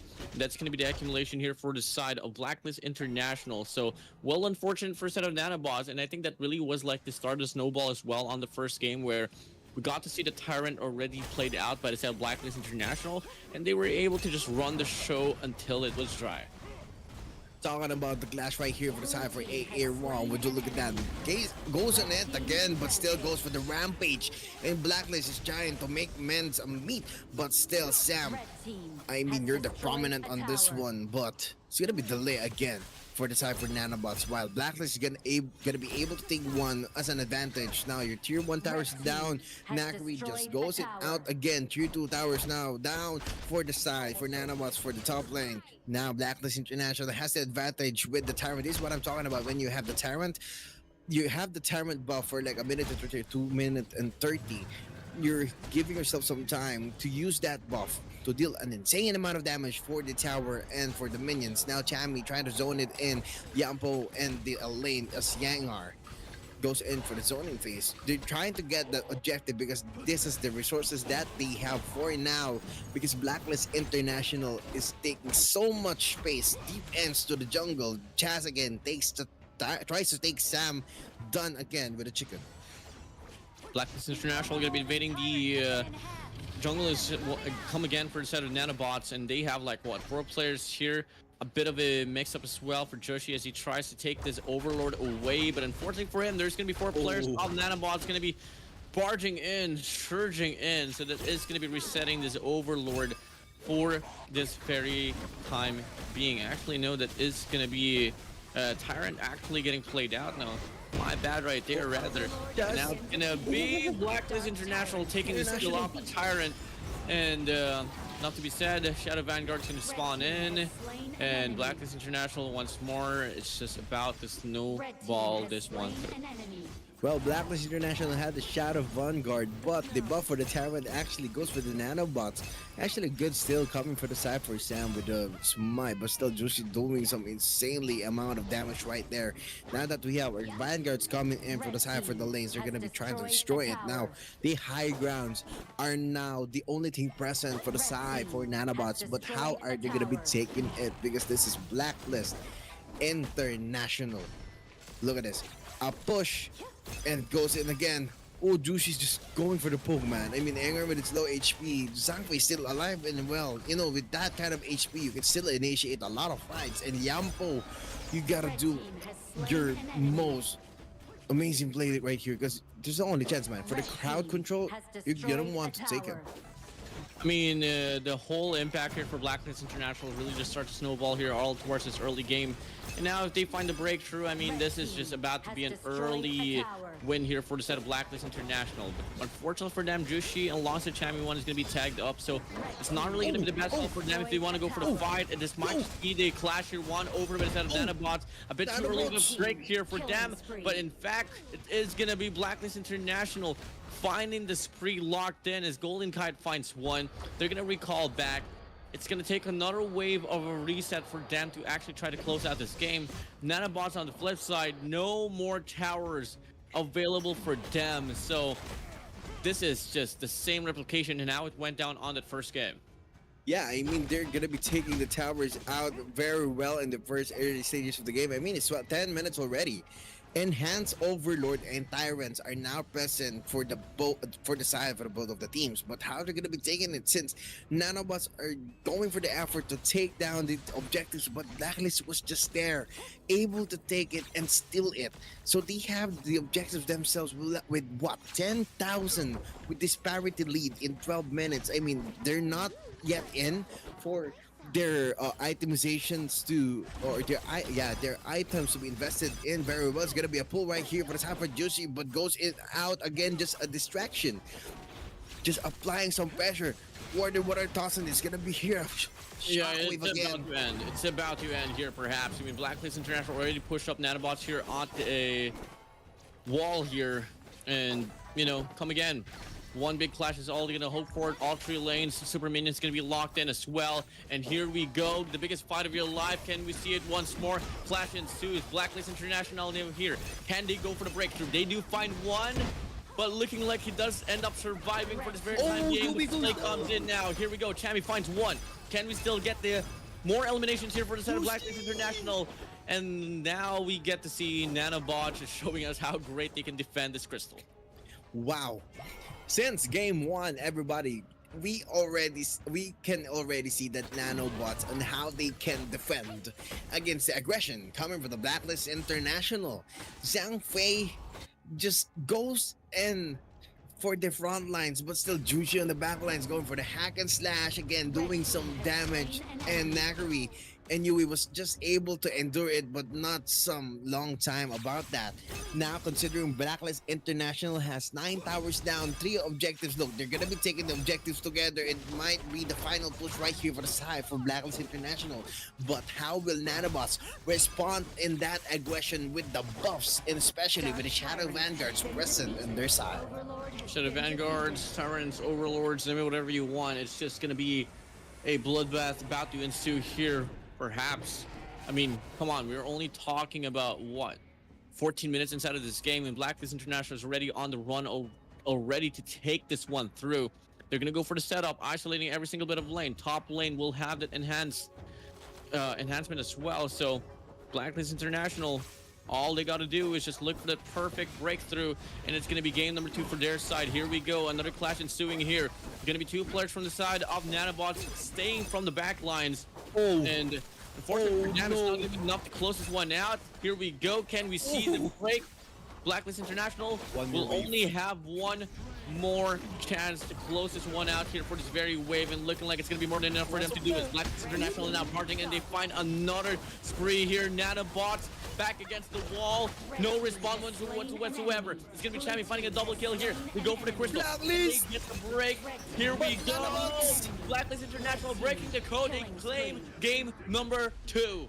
Would you look at that? That is a heated battle right there for the side of Blacklist International against the NANOBOTs. I mean, as much we can see, they really take the objectives out all together in just one final push. Well, yeah, unfortunately for the side of NANOBOTs, Yui was just able to take one for the front lines, but still, big congratulations right here for the side for NANOBOTs. I mean, they really do know how to take a defense against the Blacklist International, but how are they gonna be taking the objectives again? Because yeah, the aggression comes in again from Blacklist International. It is really on point. This is their skill, as much as we can see from the side from Blacklist. Yeah, for NANOBOTs, maybe my thoughts on how they can actually match up with Blacklist. It actually depends on the objectives that they can do, because the tyrant buffs, as we can see, Blacklist, when they have the tyrant buffs already, they do not waste their time to take the push for the tier 1 towers, because it just goes one by one. Distractions comes in from the Blacklist, but still NANOBOTs, we were able to take some of the tyrant a while ago to defend against Blacklist, but they had the Shadow Vanguard. So yeah, still a big congratulations right here for the game 2 for Blacklist International. Man, as much as I can see, Warden, what are your thoughts on this game? Just a pretty much heated battle. Yeah, I mean, it's just gonna be havoc over havoc coming in for this very play, and enough to be said. I mean, it's just pretty unfortunate for the side of NANOBOTs. It was basically the same factor. It's just the fact that the game ended off quite early on. Yeah, I mean, they have it in the bag. Blacklist 2-0. You just only needed one more win. Okay, you only needed one more win to take it home. But will NANOBOTs show its resiliency against Blacklist International? Because what? It's only one game, so there's double pressure for the side here for NANOBOTs. Almost definitely, man. But with that being said, GG's well played once more for Blacklist International. Can they claim the last and final game on map 3, or can we see NANOBOTs put up a Cinderella comeback, put this one down to the T, and just overall stun the crowd, stun the fans of Blacklist International? Here we go, guys. We are about to see map number 3, but obviously, you know, we still have a bit of topic in line before that. But for those who are watching right now, currently the clock strikes at 11:54 p.m. in the Philippines, and I know for a fact you guys are so eager already to see that map 3 play out and see if ever Blacklist International can close out the deal. But for this time being, we're gonna have a short break before anything else. So guys, this is Warden and Silo. We'll be right back. See you.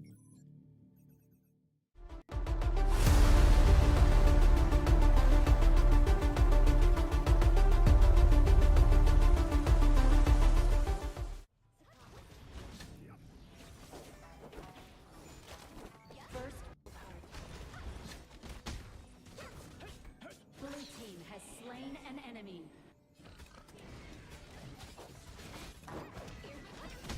Red team has slain an enemy.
And we are back for some more action right here for the Reign Supreme 5v5 on games of Battle for Supremacy TV. Would you look at that? Now we have 2 games already concluded. We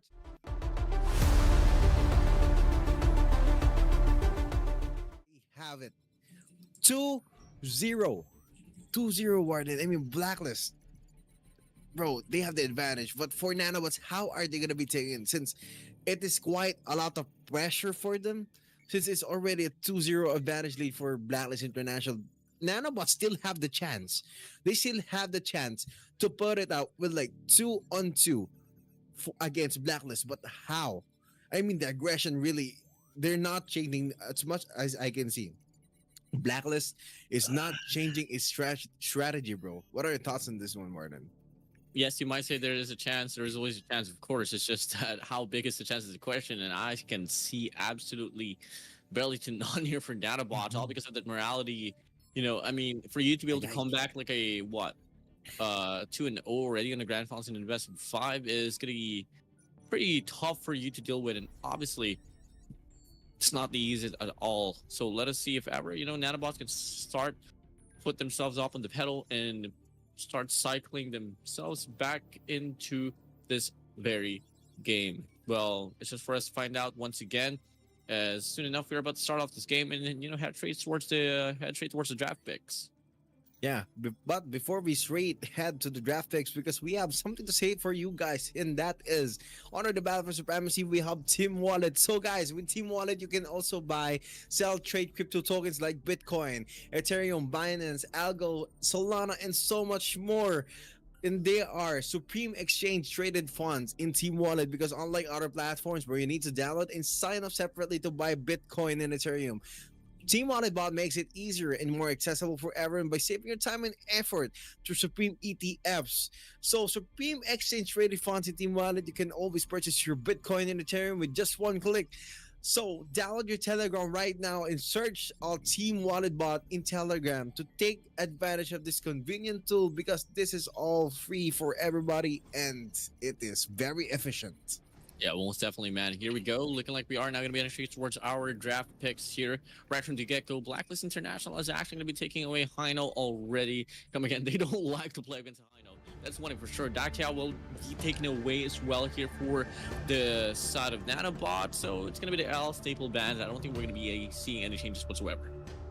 Well, for this one, I mean, the strategy that BLACKLIST is actually going for a while ago, actually they've been doing a good job aggression. I mean, this is over and over, everybody, but BLACKLIST is just non-stop for the aggression.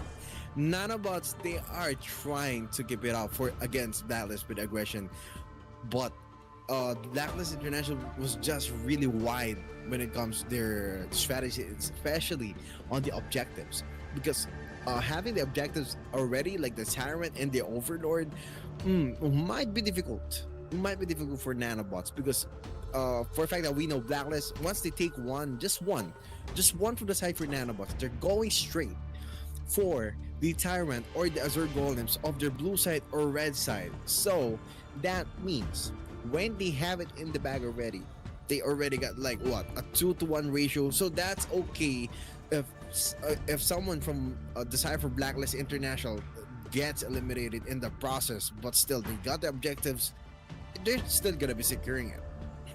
Well, might just be the case. I mean, objective-wise, obviously the main and focal objective is breaking the crystal, no. And I think like really what matters is the setup before on hand. And clearly wise, it was the same type of mirror where you got to see BLACKLIST International not even dropping a tower at all, and it was just NANOBOTs playing defense all across the rounds from game number 1 to game number 2. Props to NANOBOTs for sustaining a lot of things on game number 1, but on game 2 it was just a wreckfest. They're brought to you by BLACKLIST International. #break the code, baby. And we got to talk with not only talk, but dabble and mess around with the players from BLACKLIST International earlier. I mean, they were waving their hands. They're pretty hyped up. They're pretty excited.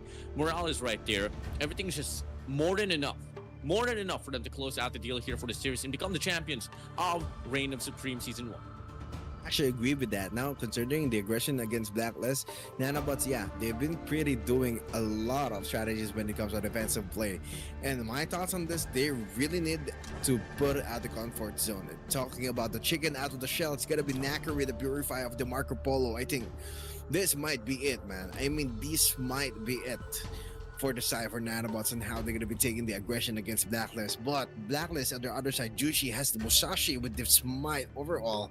So yeah, hack and slash again, but still for Knackery, we're still going to be seeing, guys, because what are going to be the roams, what are going to be the tanks, what are going to be the supports for the side for the both of the teams. Because for as much as we can see, we have 2 major picks already set out for the side for BLACKLIST and NANOBOTs, which is BLACKLIST Jushi with Musashi and Knackery with the Marco Polo. I mean, high damage output for Marco Polo. Knackery also with a Purify. You have the chance, if ever you get the crowd control going again against BLACKLIST International.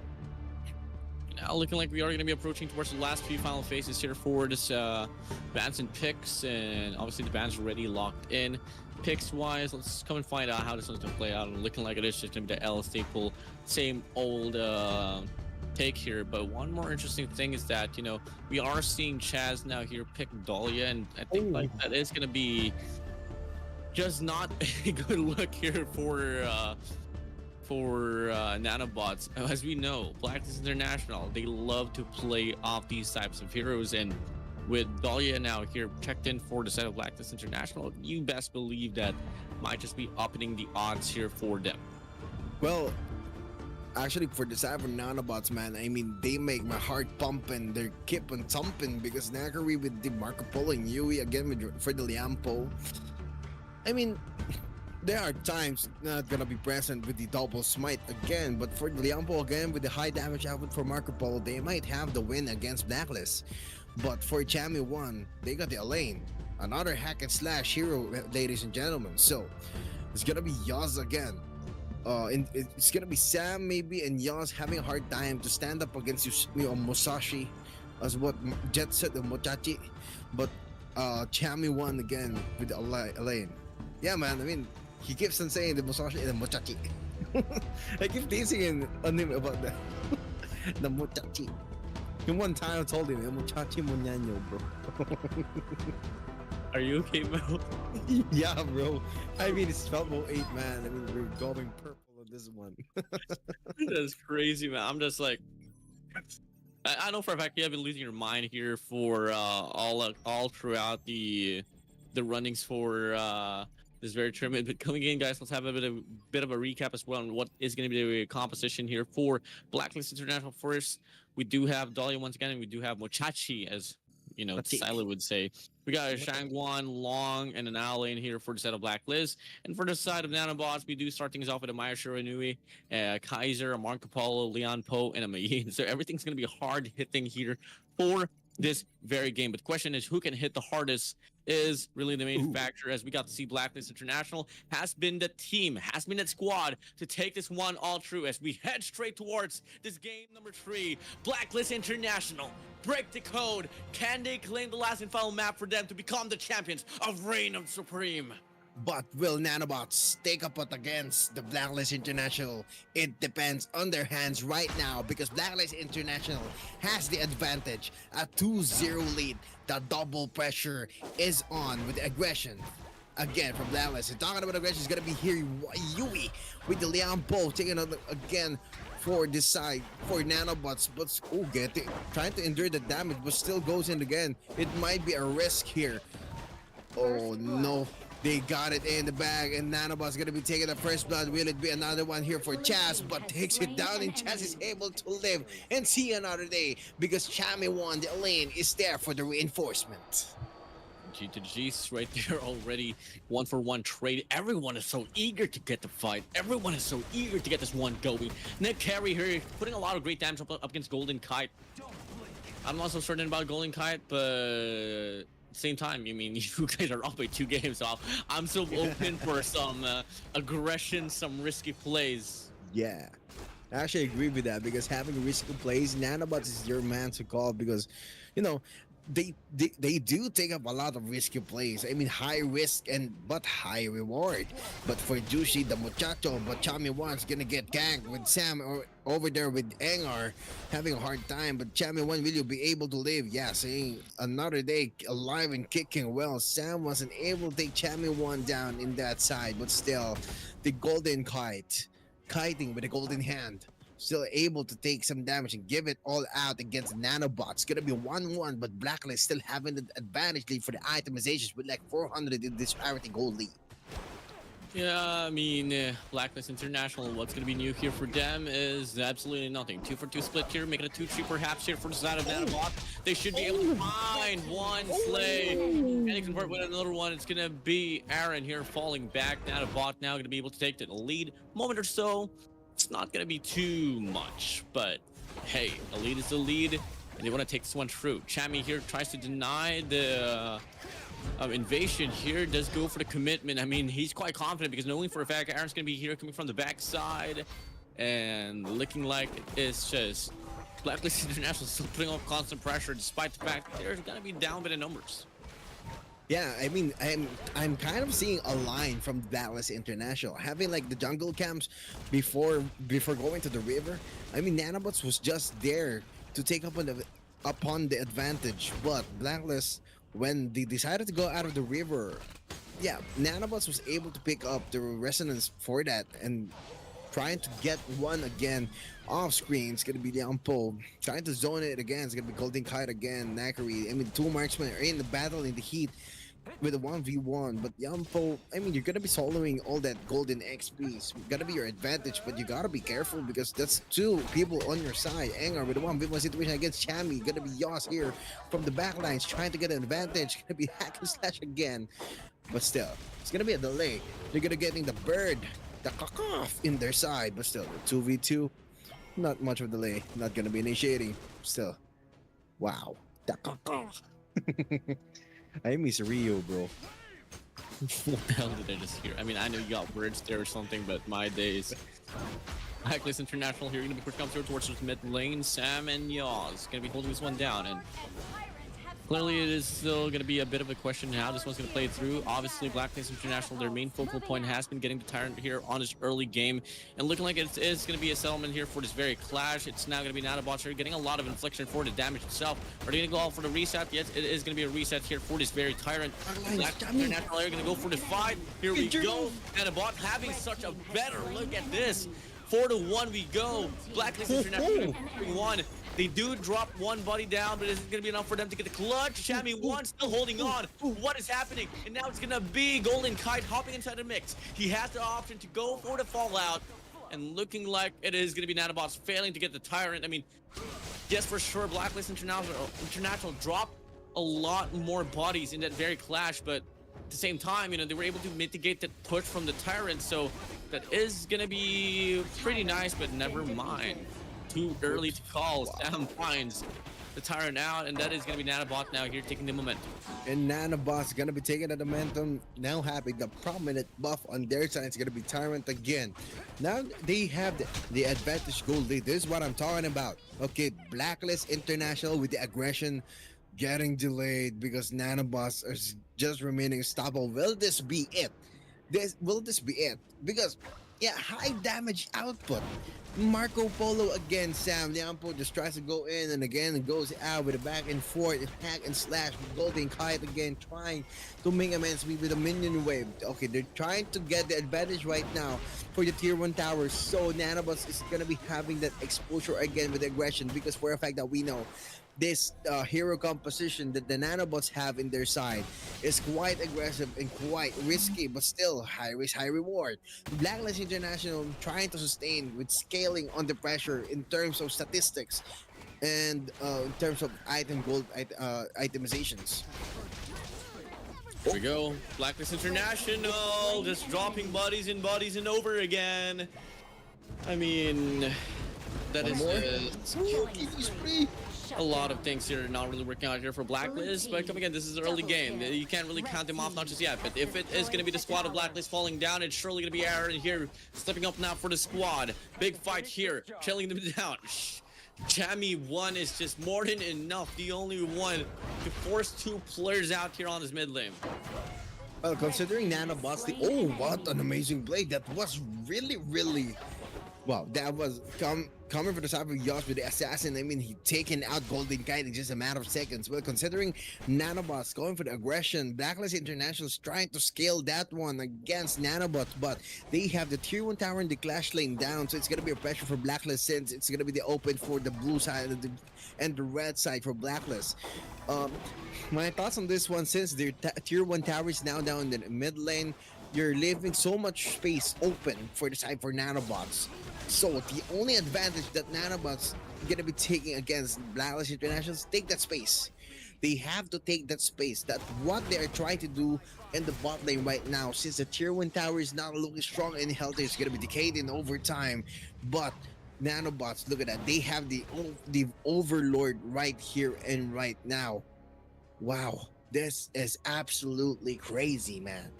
Yeah, time is ticking here for NANOBOTS. They have to find a means to get another wave off here before BLACKLIST International just gets on the ride I think all have been looking forward to know. And here we go, another fight here towards his mid lane. This time around, BLACKLIST International does have the better look at this. Ooh, big CCs here for the side of NANOBOTs, being able to get the connection. And BLACKLIST International, I mean, they are getting a bit too feisty too early. I mean, they gotta worry about the gap that has been put up here.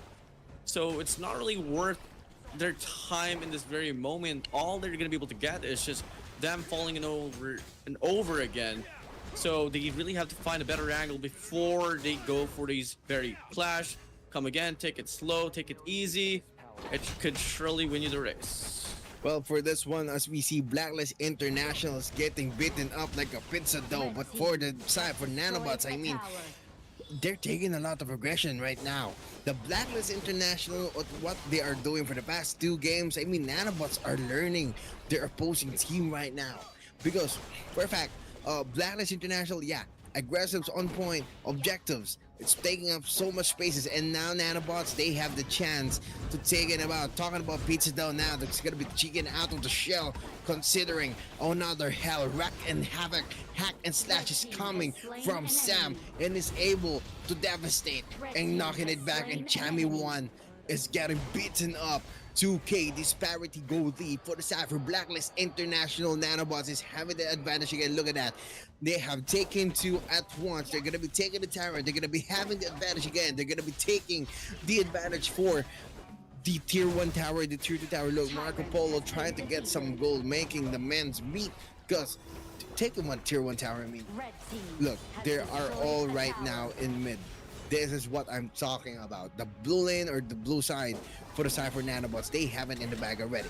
Yeah, I mean, it's NANOBOTs here surging themselves all throughout. I mean, BLACKLIST International, I mean, the best chances are here for them is to obviously sustain this wave for now. And no, getting a bit too feisty here. It is going to be one player getting tagged up. The beat comes in. He still lives on for dear life. But come again, BLACKLIST International is not going to be wasting any time. Free hits here for 𝐁𝐅𝐕. And what a chase down here for the side of Aaron. Come down, boy. He tries to kill. 𝐁𝐁𝐅𝐕 comes in. 2v1 situation. Not gonna last any longer as 𝐁𝐁𝐅𝐕 runs away, but this bottom lane here is gonna be congested, and it is gonna be another slay to be found. That is gonna be why we are way out from this very place. As we get to see, it only took one big clash for BLACKLIST International to get it evener here, and they are gonna be able to get some progress now for the towers. Wow, in just one clash, it got split apart, and in this very 20-second moments is another one for BLACKLIST International. That was a wipeout. Actually, it's an ace boom. It's still gonna be depending on how they're gonna be taking it, because they are having the advantage right now. So the tyrant will fall into the hands for BLACKLIST International, considering NANOBOTs have more objectives, more towers taken down. Will BLACKLIST International carry on to make its legacy happen? Because the Muchachi is the only one in the middle lane getting hard time, because Jazz with the response gonna be able to live and see another day. Yeah, that's gonna be a really good callback here for the set of BLACKLIST. Come again, they still gotta work on their progression here for the towers. NANOBOTs, they are gonna be circling around this overlord here. Same goes for a set of BLACKLIST International. Come again, they wanna possibly gonna go for this, or just head straight for a big old barrage for the clash. I mean, fortunate for the side of the contrary here, Anger does stay alive for this very time being. Gonna be calling for the recall as well. 𝐁𝐅𝐕 is going to be all alone. It might does have an option as well to get a break free here for the Sarah, but looking like it is going to get destroyed regardless. The clash ensues here. NANOBOTs here going to be leading the front foot. It's going to be BLACKLIST International going to be falling down behind, but got to keep in mind as well, 𝐁𝐅𝐕 has been able to make the progression as well from the bottom lane. Everything's going to be diverted there. One player is going to be coming off of the rotation. That is going to be Anger here trying to get the break here from this mid lane. 2-3-3-1-1 split perhaps here for the side of NANOBOTs. And it's going to be BLACKLIST International here just slowly but surely falling back, ensuring that there's not going to be any sprees happening here for NANOBOTs. Well, as much as we can see, NANOBOTs is able to take some devastating attacks. And talking about attacks, it's going to be here again, tramples to the ground. It's going to be a ground baking play again. Since the marker is going to be coming, it's going to be on top of the kids. Will this be a wipe out coming from the NANOBOTs? And look at that, another amazing push with just one clash. Will they be able to take one Red against team Blacklist has destroyed a International. tower. Jushi is on its 15-second respawn, but will they be able to have the time and take the game 3 against Blacklist International? Man, as much I can see, Red high damage team output has with the destroyed Lian a Po. tower. Man, just one push away, and look at that. They're beating it, but still Jushi, will they be able to take the 4K? Will you be able to defend that? It's gonna be Blacklist International. Jushi versus the world. It's gonna be one more. Will they able to go home? Sam with the quadro kill. Now Muchachi with the 1v4 with the hack and slash. How gonna be taking this? Is the Nagari, the Marco Polo is still alive and doing very well, but they're only one for the time for nanobots. That was crazy. Wrecking havoc from the side for Blacklist. That is juicy. Juicy with the muchachi, brother. Move! Oh my freaking god! Overlord has been What defeated. just happened? Jushi finds the wipeout. Blacklist International gonna call for a reset. It's now gonna be nanobots once again. They have the option to get the break, but unfortunately for them, they got a bit too greedy. And now Blacklist International, they get the buffs. They get this one through. It's all gonna take one big surprise for us to see the biggest comeback of your life. Blacklist International holding their grounds. Nanobots, what have you done? You had the chance, nanobots. I mean, that was just like a matter of seconds. If Jushi wasn't alive for like extra 3 seconds, he would have taken home the win. But look at that. With the odds, Jushi was able to take 4 of them at once. And the gang just goes in and again and takes it all out. Now having the vanguards on their side, the buffs. How will Blacklist International recover from this, since 5 towers of Blacklist International are down and only 2 from the side for the nanobots? This is crazy. Indeed, brother. And Blacklist International now does have the zone out here for the Tyrant. They're going to be making a push here towards the confident. bottom lane. They're confident. Here we go. Confidence coming in, surging through the veins. Blacklist International here leading the crusade. Oh, They go for the party. They go for the slay. Can they get the wipeout is the question. They fall back just a little bit. Sam coming from the back. He goes down. And now we get to see the rest of the players from the side of nanobots. He's going to be running away from the scene. Blacklist International steps closer from stunning nanobots. Can we say this one playthrough? It's gonna be Blacklist now falling behind. Nanobots down by the numbers. This is crazy. Talking about crazy warrior, look at this. Blacklist International, they taking Sam down. They're gonna be taking the objectives. This is what I'm talking. This is what I've been telling everybody. This is what I've been telling you guys. Once Blacklist International just takes one and gets an opportunity to take the objectives, they're gonna be taking it. Look at that. Now they are tied up to the odds of 3-5 of the tower and the objectives, but still. Blacklist International has their crystal wide and open. Nanobots has still the high grounds and the tier 2 tower of the middle lane still up and ready. But how? Because the lane here is just the only one off screen trying to make men's a meet. Not much of a commotion, not much of an engage with the clash. They have to play it smart now. Jushi, Anger, and Yue coming from you, not knowing from information, you're gonna be needing some help, since Nakari is also there trying to take down the marksman, and Blacklist International is going for the drive again with the rage in its blood, in its veins. It's gonna be heated battle once again. They have taken the space again for the side for nanobots. Look at that, not much of an engagement coming from nanobots, but they did play smart in there.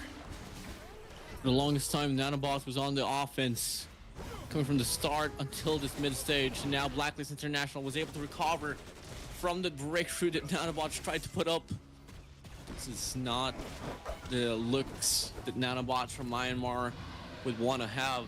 Blacklist International Gonna be playing defensively here once more. Just waiting for the pusher coming from the side of NANOBOTs. Chaz here gonna be on the front line. Falling back now. It's gonna be the Overlord here, brought to you by BlackList International. It's a Black clash. is here. They want to end off this game. It's gonna be why we here tagged up already. It's gonna be he's gonna be going down. NANOBOTs are still trying to hold on for dear life. Marco Polo! Marco Polo! BlackList International getting a double, a triple, a quad. It's now gonna be 𝐊𝐐𝐏𝐿 here all alone. Can we see the end of this game? 𝐊𝐐𝐏𝐿 recalling here, trying to get a break. Now, last stage, last surface turrets. Towers locked in, break ensues. BlackList International, they have it all. Can they close out the deal is the question. It's gonna be it. It's gonna be game. BlackList International are your champions for reign supreme, honor of kings. Would you look at this? This is the grand finals for the Battle for Supremacy, reign supreme. Yes, indeed, BlackList International. They have taken home the win, and they are the winners for the season 1 of the Battle for Supremacy, reign supreme. It is absolutely crazy. NANOBOTs were able to take some advantage just seconds away of having a game 4 against BlackList International. Just one save coming from BlackList 𝐁𝐅𝐒𝐕. He was able to take the tables turn, making NANOBOTs bread and butter in this competition. Wow. I don't even want to analyze the game anymore. I just want to take the time and congratulate BlackList International from showing us that they can go up from the discrepancy. They can go up from the rat hole, down in the rut, down in the well. Just able to get this one in. Chaz, Joshi, Aaron, Golden Kai, Chammy, able to get this one through. All eyes on you, sirs, for getting this one done. And I can't believe we have come to an end for reign supreme. T to the G's, well played. GG's well played, as much as me and Warden can say, everybody. Battle for Supremacy, Honor of Kings, reign supreme. We have ended it right here with our prominent announcement. BlackList International, they have it home. They have it in their bag. They're gonna be winning home the prize for the season 1. Still, a big congratulations right here for NANOBOTs for having the 2nd place for the Honor of Kings Battle for Supremacy. Battle for 3rd. Wow. Congratulations for the teams. Man, I can say I'm speechless. I'm very well speechless in here, man. So am I, bro. So I. BFStv Honor of Kings Tournament Season 1, reign supreme champions, BlackList International. This is just, I don't know. I mean, I was losing my mind. I was losing my voice, losing every train of thought. All I can imagine, how was the players feeling on things that panned out for this one. Crazy Man. run. We casters are very speechless of what just happened there. We thought NANOBOTs was gonna take a game 4 against BlackList International, but 𝐁𝐅𝐒𝐕 was able to get a comeback and save it. Wow. Man, I'm not so certain if we're gonna be getting an interview for the teams here.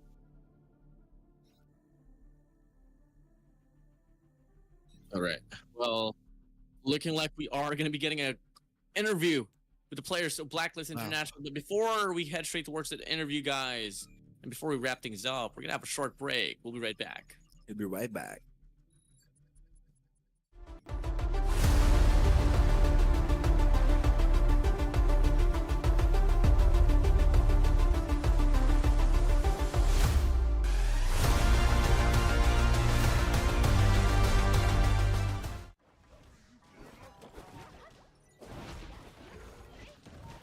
First blood. Blue team has slain an enemy.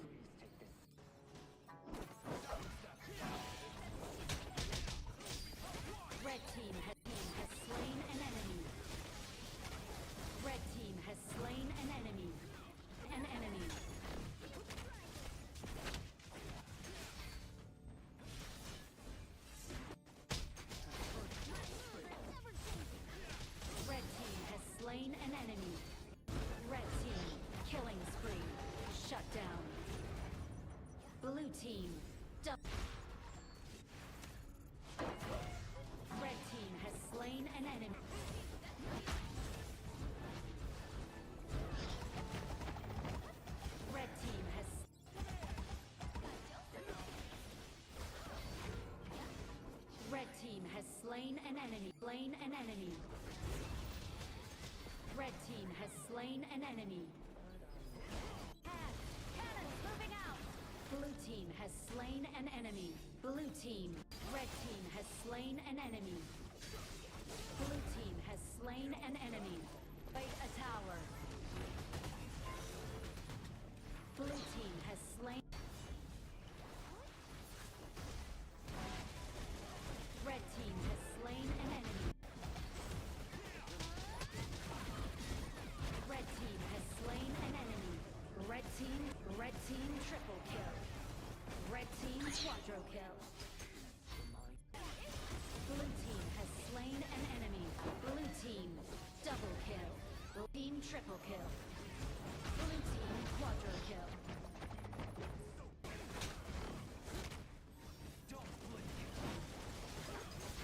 Blue team.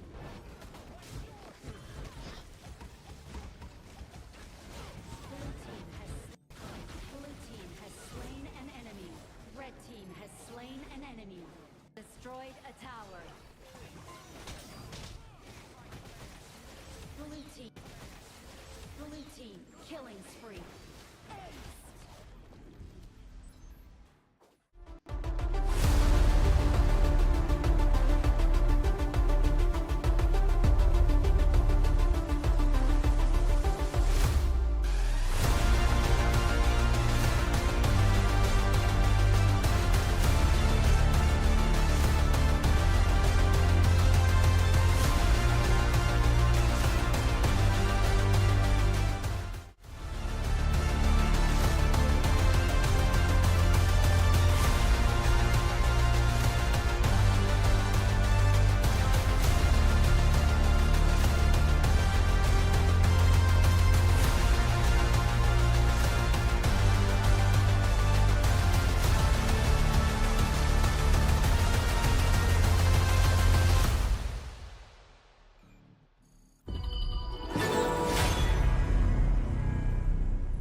Come again, welcome to Reign Supreme, guys, for for this every single bit of thing. And come again, guys. Obviously, we have Blacklist International here, the roster of Honor of Kings, here locked and ready for the interview. So let's not waste any time, shall we? I mean, I want to ask this very important question, and obviously, it wouldn't be a possibility without this. How did you guys meet? How did you guys form this squad?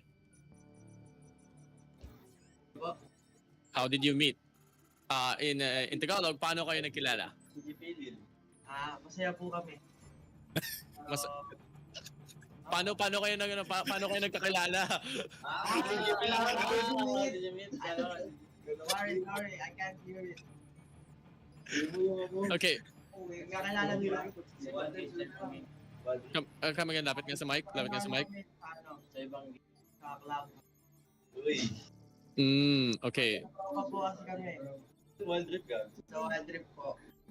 Oh, Wide okay. rift. So basically, what they said was Silo is, they met in a different game, and obviously they transitioned here to Honor of Kings. Right after that, what about you? What's your question here, Silo? Well, question for Blacklist International, since you have secured yourselves, you're the grand finalist right here for the Battle for Supremacy at Honor of Kings Reign Supreme. I would like to ask you guys, who is the captain in your team right now for Honor of Kings? Just Richie. This guy. Sino? Who? Opo. What's your name, buddy?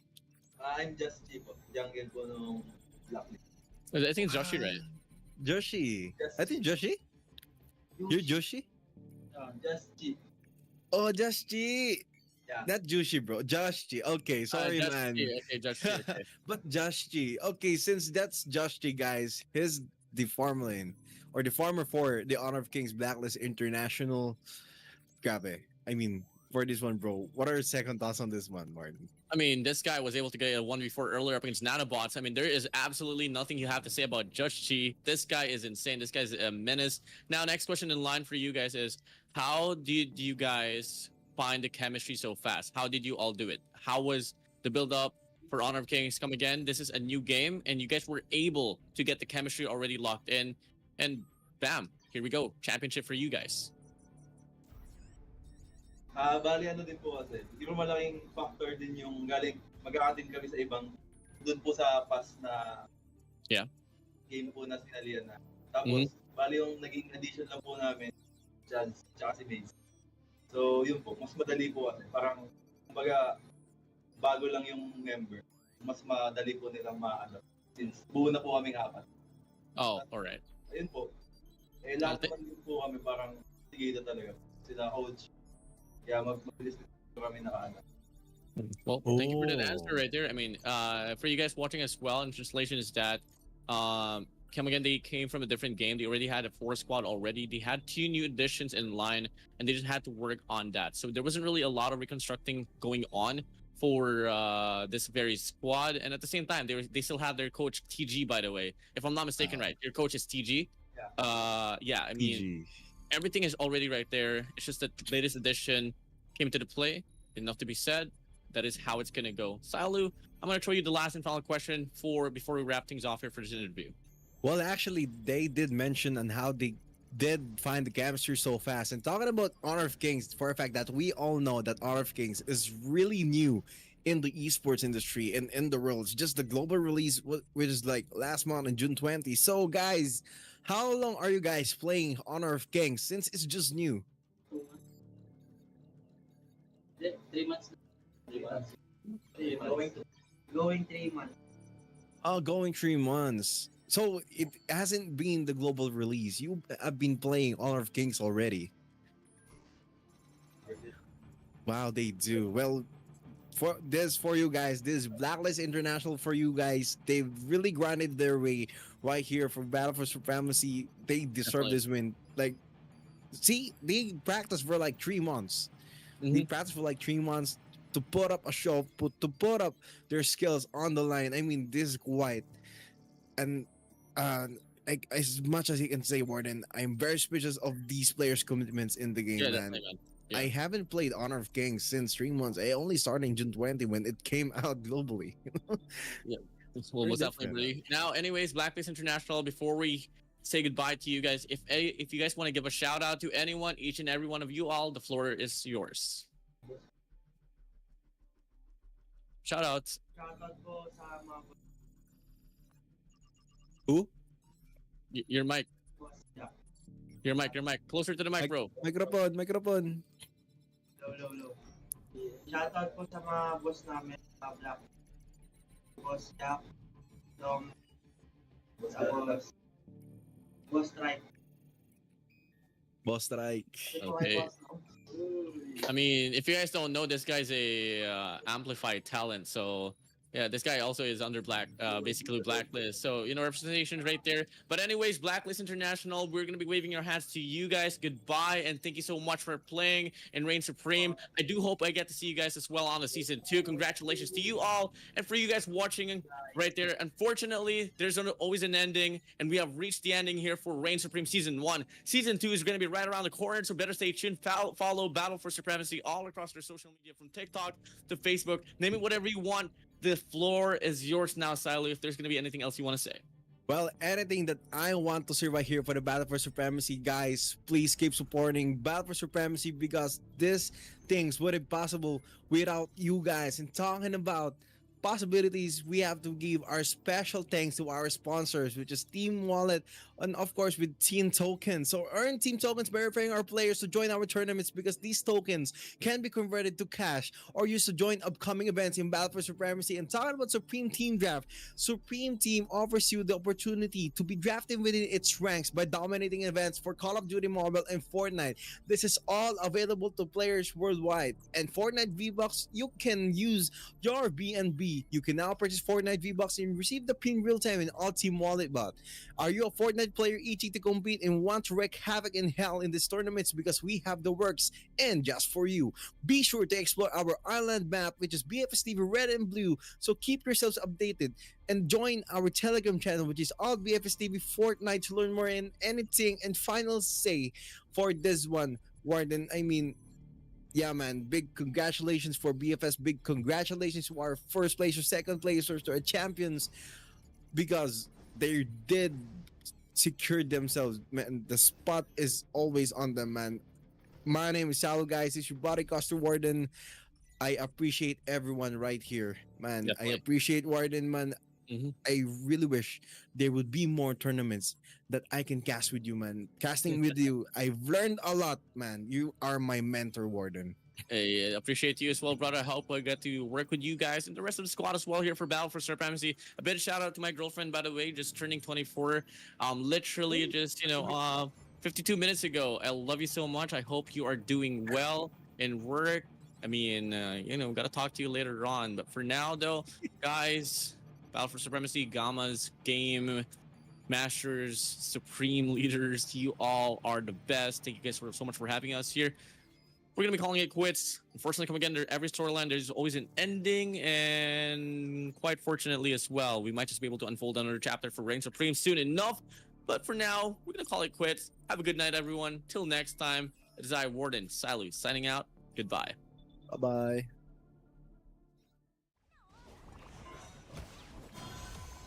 First blood. Red team has slain an enemy. Slain an enemy. Blue team has slain an enemy. Blue team has slain an enemy. Blue team has slain an enemy.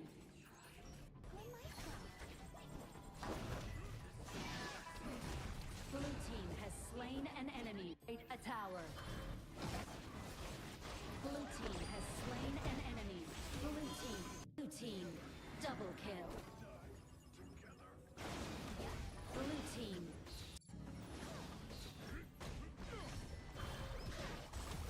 Blue team kill. Blue team has slain an enemy. Blue team. Blue team double kill. Blue team godlike. Blue team unstoppable. Blue team has slain an enemy. Blue team double kill. Destroyed a tower. Blue team killing spree. Legendary.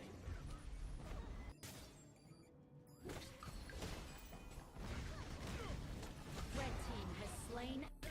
Blue team has slain an enemy. Red team killing has slain an enemy. Red team has slain an enemy. Blue team.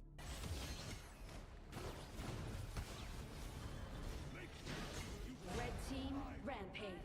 Rampage. Red team has slain an enemy. Blue team has slain an enemy. Red team, unstoppable team has slain an enemy. Blue team, killing spree. Shut down.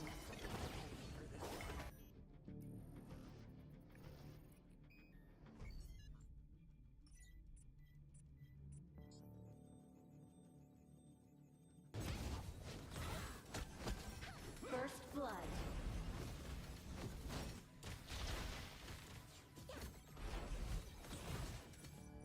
Blue team has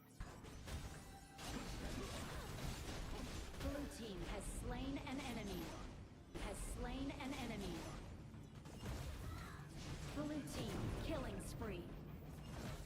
Been defeated. Red team has slain an enemy.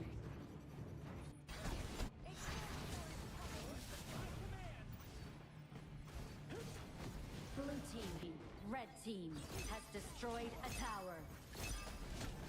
Blue team rampage. Blue team has slain an enemy. Blue team has destroyed a tower.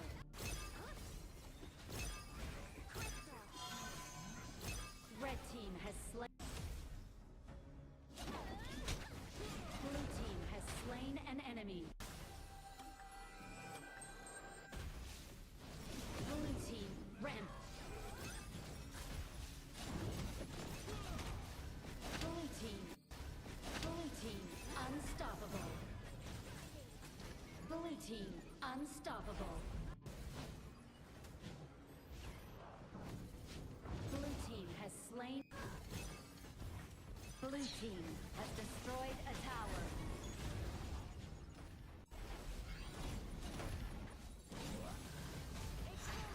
Blue team has slain. Red team has slain an enemy. Blue team legendary. An enemy. Blue team killing spree.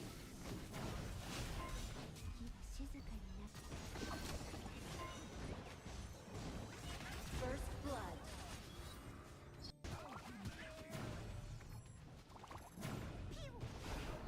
Red team has slain an enemy. Red team has slain an enemy. Blue team. Red team has slain an enemy. Blue team has slain an enemy. Blue team destroyed a tower. Blue team has slain an enemy. Red team killing.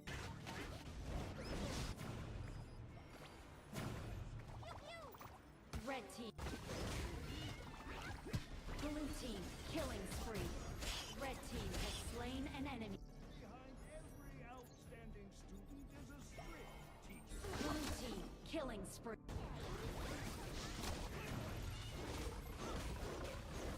Blue team has slain. Blue team unstoppable. Blue team double kill. Blue team triple kill.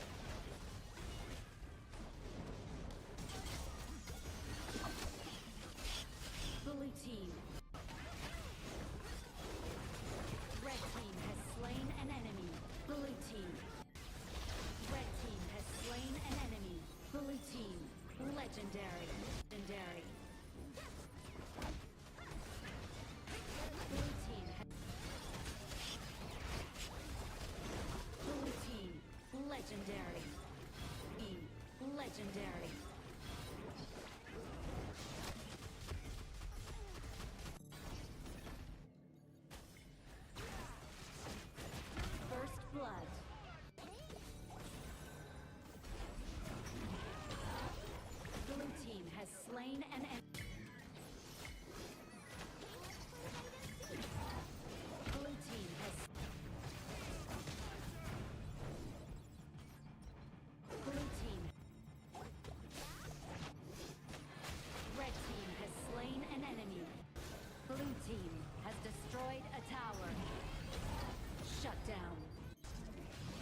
slain an enemy.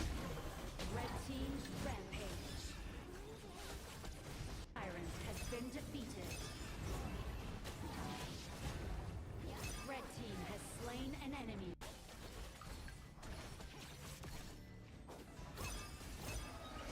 Red team has slain our. Red team.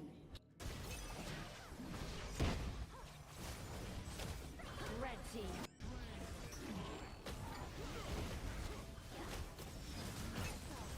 Red team slain an enemy. Blue team has slain an enemy. Red team an enemy. Red team killing spree.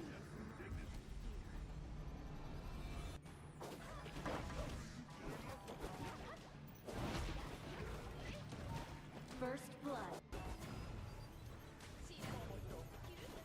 Blue team has slain an enemy.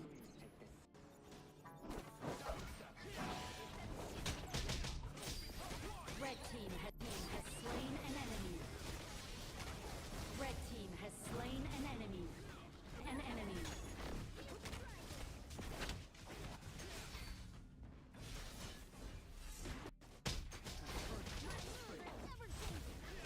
Red team has slain an enemy. Red team killing spree. Shut down. Blue team double. Red team has slain an enemy.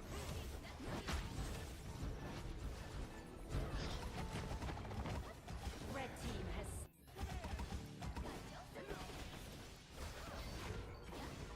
Red team has slain an enemy. Slain an enemy. Red team has slain an enemy. Cannons moving out. Blue team has slain an enemy. Blue team. Red team has slain an enemy. Blue team has slain an enemy. Fight a tower. Blue team has slain. Red team has slain an enemy. Red team has slain an enemy. Red team triple kill. Red team quadro kill. Blue team has slain an enemy. Blue team double kill. Blue team triple kill. Blue team quadro kill.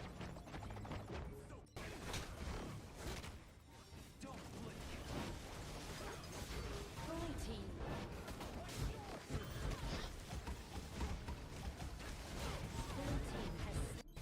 Blue team has slain an enemy. Red team has slain an enemy. Destroyed a tower. Blue team killing spree.